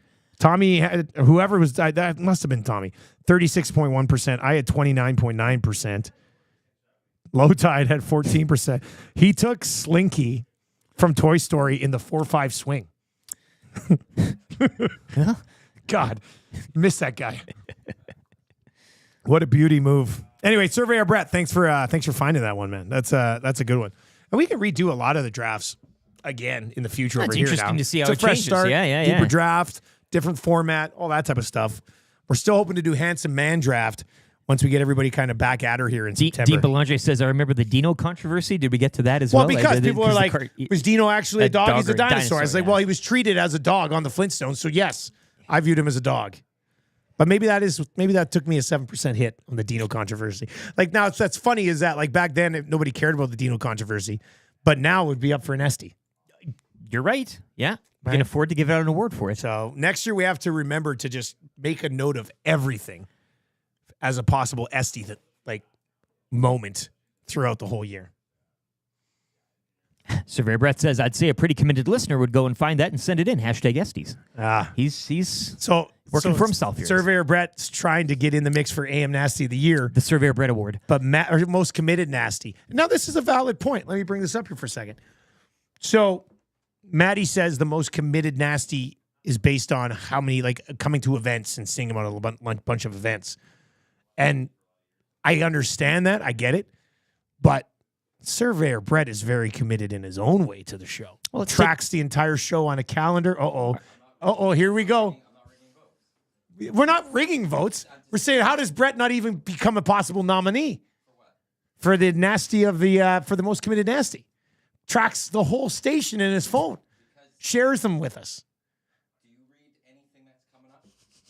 Do I read? Man, Maddie is spicy today. Don't go on the air. Maddie is spicy hang out today. 9 to 11. 9 to 11. Let me see here. I'm gonna look up your category right now. Did we ever do Song of the Year? It must have been when I was gone, eh? All right. The committed nasty was something you guys came up with in the meetings for people that come to our on locations. And then we have You're saying we came up with the definition of this? Sorry, Brett. Wednesday I've had a conversation with Brett, but Wednesday's new word. Okay, yeah. Controversy of the year? Talked about it Wednesday. Yeah. What's Mark it down. Wednesday this week? Oh, yeah, AM Nasty of the Year. Right? I said don't say it on the air. Well, why is it on the sheet? Till Wednesday. It does say here, off-air note. No, that's a different offer. Definitely don't read that one. So I can't say this one till Wednesday? Don't read the... At all. Well, then why is it on the sheet? To give you some Cut the feed, Zach. Doesn't matter. Cut the feed. Also, I specifically don't say what the category was on Wednesday today, and you just did. Don't read that part. Why is it such a big surprise? Right? Because to me, it was the biggest award that we're giving. Well, we're still going to do it, right? We're, on Wednesday, are we going to talk He about it? Or wanted is the it after the surprise. fact? For Wednesday to unveil it, this is our nominee. This is the Oh, I'm sorry. hey, hey, let's just rewind the last 2 minutes. Just Cut the feed, Zach. We're still on a delay. You know what we'll do? We'll go cut this off on YouTube later. You can just go in and clip a part out. Like if we played a song we weren't allowed to play. Easy. Who's on the hangout today? Andrew Walker, Marie McCord on the hangout just after 9 o'clock. But it's like the combine. You don't just judge it by somebody who jumps the highest, right? There's a multitude of things. That's what Brett is. Yeah, bringing to well, the that's fore the here, thing. right? There's different ways There's to be different committed. ways to. We totally screwed up this definition. We should have changed it when we first said it. That's on us. It's on all of us, not just Maddie. But it's mostly on you because you're organizing things. What's the other award? I know, I'm just messing with you now. You sent me an email yesterday telling me you didn't know Tommy was on 2 guys in a goal. On a little email that says Tommy's on 2 guys in a goal. I didn't read the whole email. I'm busy. You send long emails. I can't read the whole email. Anyway, Tommy's doing 2 guys in the goalie tomorrow. He's not here yet, though. Is he in today? Supposed to be. All right. I should have looked at the schedule. Can we post the schedule in here somewhere? That's it. We should get a big board. I want to get one of those clock ticking things like Flintstones used to have, where you check in and check out, punch in, card. punch out. I think that's a great idea. That'd be pretty cool. Yeah. Budget that. A swear jar? Something like that? That doesn't even make sense. I don't know why. Wait, of course, we can't have a swear jar. Everybody swears around here all the time. Sometimes you say it on air, though. So. Oh, an on-air swear jar. Interesting. Okay, let's see here. Maxelli Consulting says, hey, Adam in China. Hey, I'm a podcast listener, Time Zones. I thought I had subscribed months ago. I checked and apparently I didn't. Fellow podcast listeners, sign into YouTube and check. Do it. Do it now. God, in China. We got China on the map? I think we got somewhere in China on the map. Somewhere in China. Somewhere in Be a China. little on the more map. specific Let's there. put What's a your- second one. Which in the map province? on Which China. province? I highly doubt he's listening from the exact same place as the other person who listens from China. Big country. I think so. All right, give us a sub. We're trying to hit like that 9.87 during the show today. We're at 9.86 right now. So if you're not yet subbed, our push towards 10,000, very important to us. Hammer the sub button. Tell your friends. Say go sub to the boys. You'll like it. All right, the wrap for William Huff. If you want your place to look good, once we hit 10,000 subs, I'm gonna have Bruce and the team over William Huff put a huge YouTube logo on the outside of the building. You know how like the building's blue? Redo the whole thing with just a YouTube logo. It looked good with that AstroTurf laid down that the Russians put down. The landlady comes by and's like, we didn't give you approval for this. Should I not have rebranded the entire outside of the building in a YouTube logo? You talk to William Huff. Do you not realize what's happening on the second level of this building?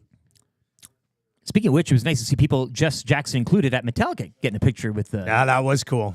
And that's William Huff special. That is it. The big picture we have at Commonwealth. Oh, Tommy Gazzola. And ladies and gentlemen, it's the wrench. Let me trailer hit you, Tommy. Get over here. Beautiful. I love it. There he is. Man, the myth, the legend. Because he's battling Josh Clausen Big in in the the rap game. most vicious rap battle the city's ever seen. Yeah. Get with the times, Tommy. All right, go see Bruce and the team over at William Huff. They've been doing it since 1952, so you know they're the best. www.williamhuff.com. What did we learn on the show today? Well, the Juju Smith-Schuster news. I mean, again, a Monday morning that's trucking along here. But, of course, you'll be joined by Huss. He'll be in Winnipeg, but at Boston Pizza Calgary Trail for the lock shop. And maybe he'll you were questioning it a bit, but whatever. That's kind of the thing that we learned. That was it. I mean, they got some things there, like Hollywood Brown's a little bit banged up. Yeah. Rasheed Rice, what's happening there? So, and I learned him out of the doing your playoffs, apparently. So yeah, that's a mean thing to say to somebody. Yeah, well, he was welcome back to work. Yeah, he's not too. Hey. After I leave a gift on his desk. Yeah. Well, you should go take that back. I should. Right? Doesn't deserve it now. Rip it Treat up. you like this. Zach, did you learn anything on the show today? I learned a few things, actually. I learned that you don't read emails. And I mean, that I have to not once from Maddie. I'll also have to prep for the Estes and be protected. Yes, well protected. you do have to. Well, have you got a jiu-jitsu. posse here that's willing to go to bat for you here. Pierre Montenegro said he's strapped. Listen, I don't want to have to make everybody put their guns out at the door. At You the should get a Cardinal metal Theater. detector. The Nerf guns. Metal detector. What are you guys doing here? What is this? Oh, that would be good. Yeah, metal detector. Daniel from South Fort Chev comes in with all his Nerf guns. Just all in the bin. Sorry, we're going to have to confiscate those from you. He collect. Yeah, Daniel, who's South Fort Chev, has a huge Nerf gun collection. All in his at How the did I place. not? Now I just learned another thing. There you go. Well, get him on your team If you too. would have started paying attention 2 months ago, you'd already know that. Up this early usually. What did I learn anything today? I missed you. It's good to have you back. Yeah, it's great to be back. I learned that. You're not going to get a dog. I learned Jeff Hamilton's an amazing guest. Got to get him back again. Hammer Yeah, I was love him. awesome. He's like with Marshall Ferguson. You can have him on for 25 minutes. It flies right by. And that podcast again with him and Huss? Yeah, CFL 110. If you're a CFL fan, man, CFL 110 is an excellent, excellent, excellent show. All right, let's get to your sound of the day today. And you know where I think we go? The Elks close yesterday. Jarious Jackson. Is he for real? Jarious Jackson, you are for real, for real, for real, for real, for real, for real. Jarious Jackson, you are now the new interim head coach of the Edmonton Elks. They have a great receiving corps, and now you gotta get the defense to stop a few plays here and there, so you can win a damn football game. For real, for real, for real. The fan base wants a win, so let's get out there and do it, do it, do it. Let's get out there and get the Elk to win the Grey Cup. Celebrate with the boys with the 6 o'clock dog.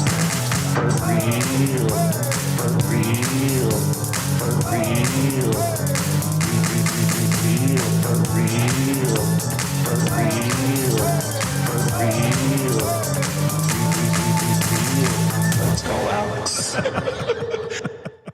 All right, there you go. That's your sound of the day. The text of the day today for A and W.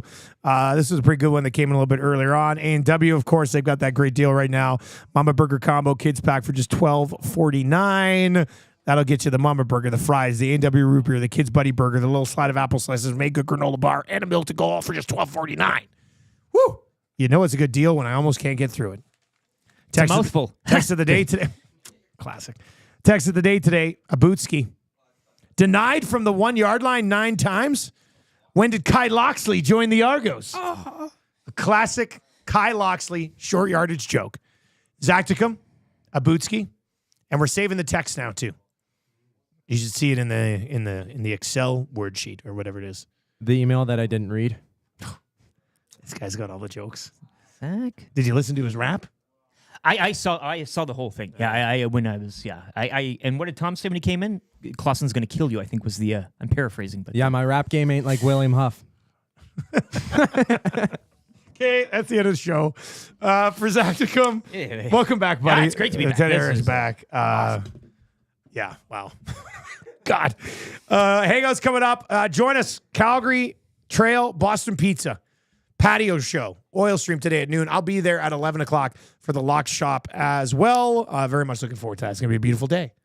Beautiful day. We'll see you down at Boston Pizza a little bit later on. Don't go anywhere. Hangouts coming up. And sub to the channel if you haven't already as we try to make that push towards 10K. Have a great day. Take it easy.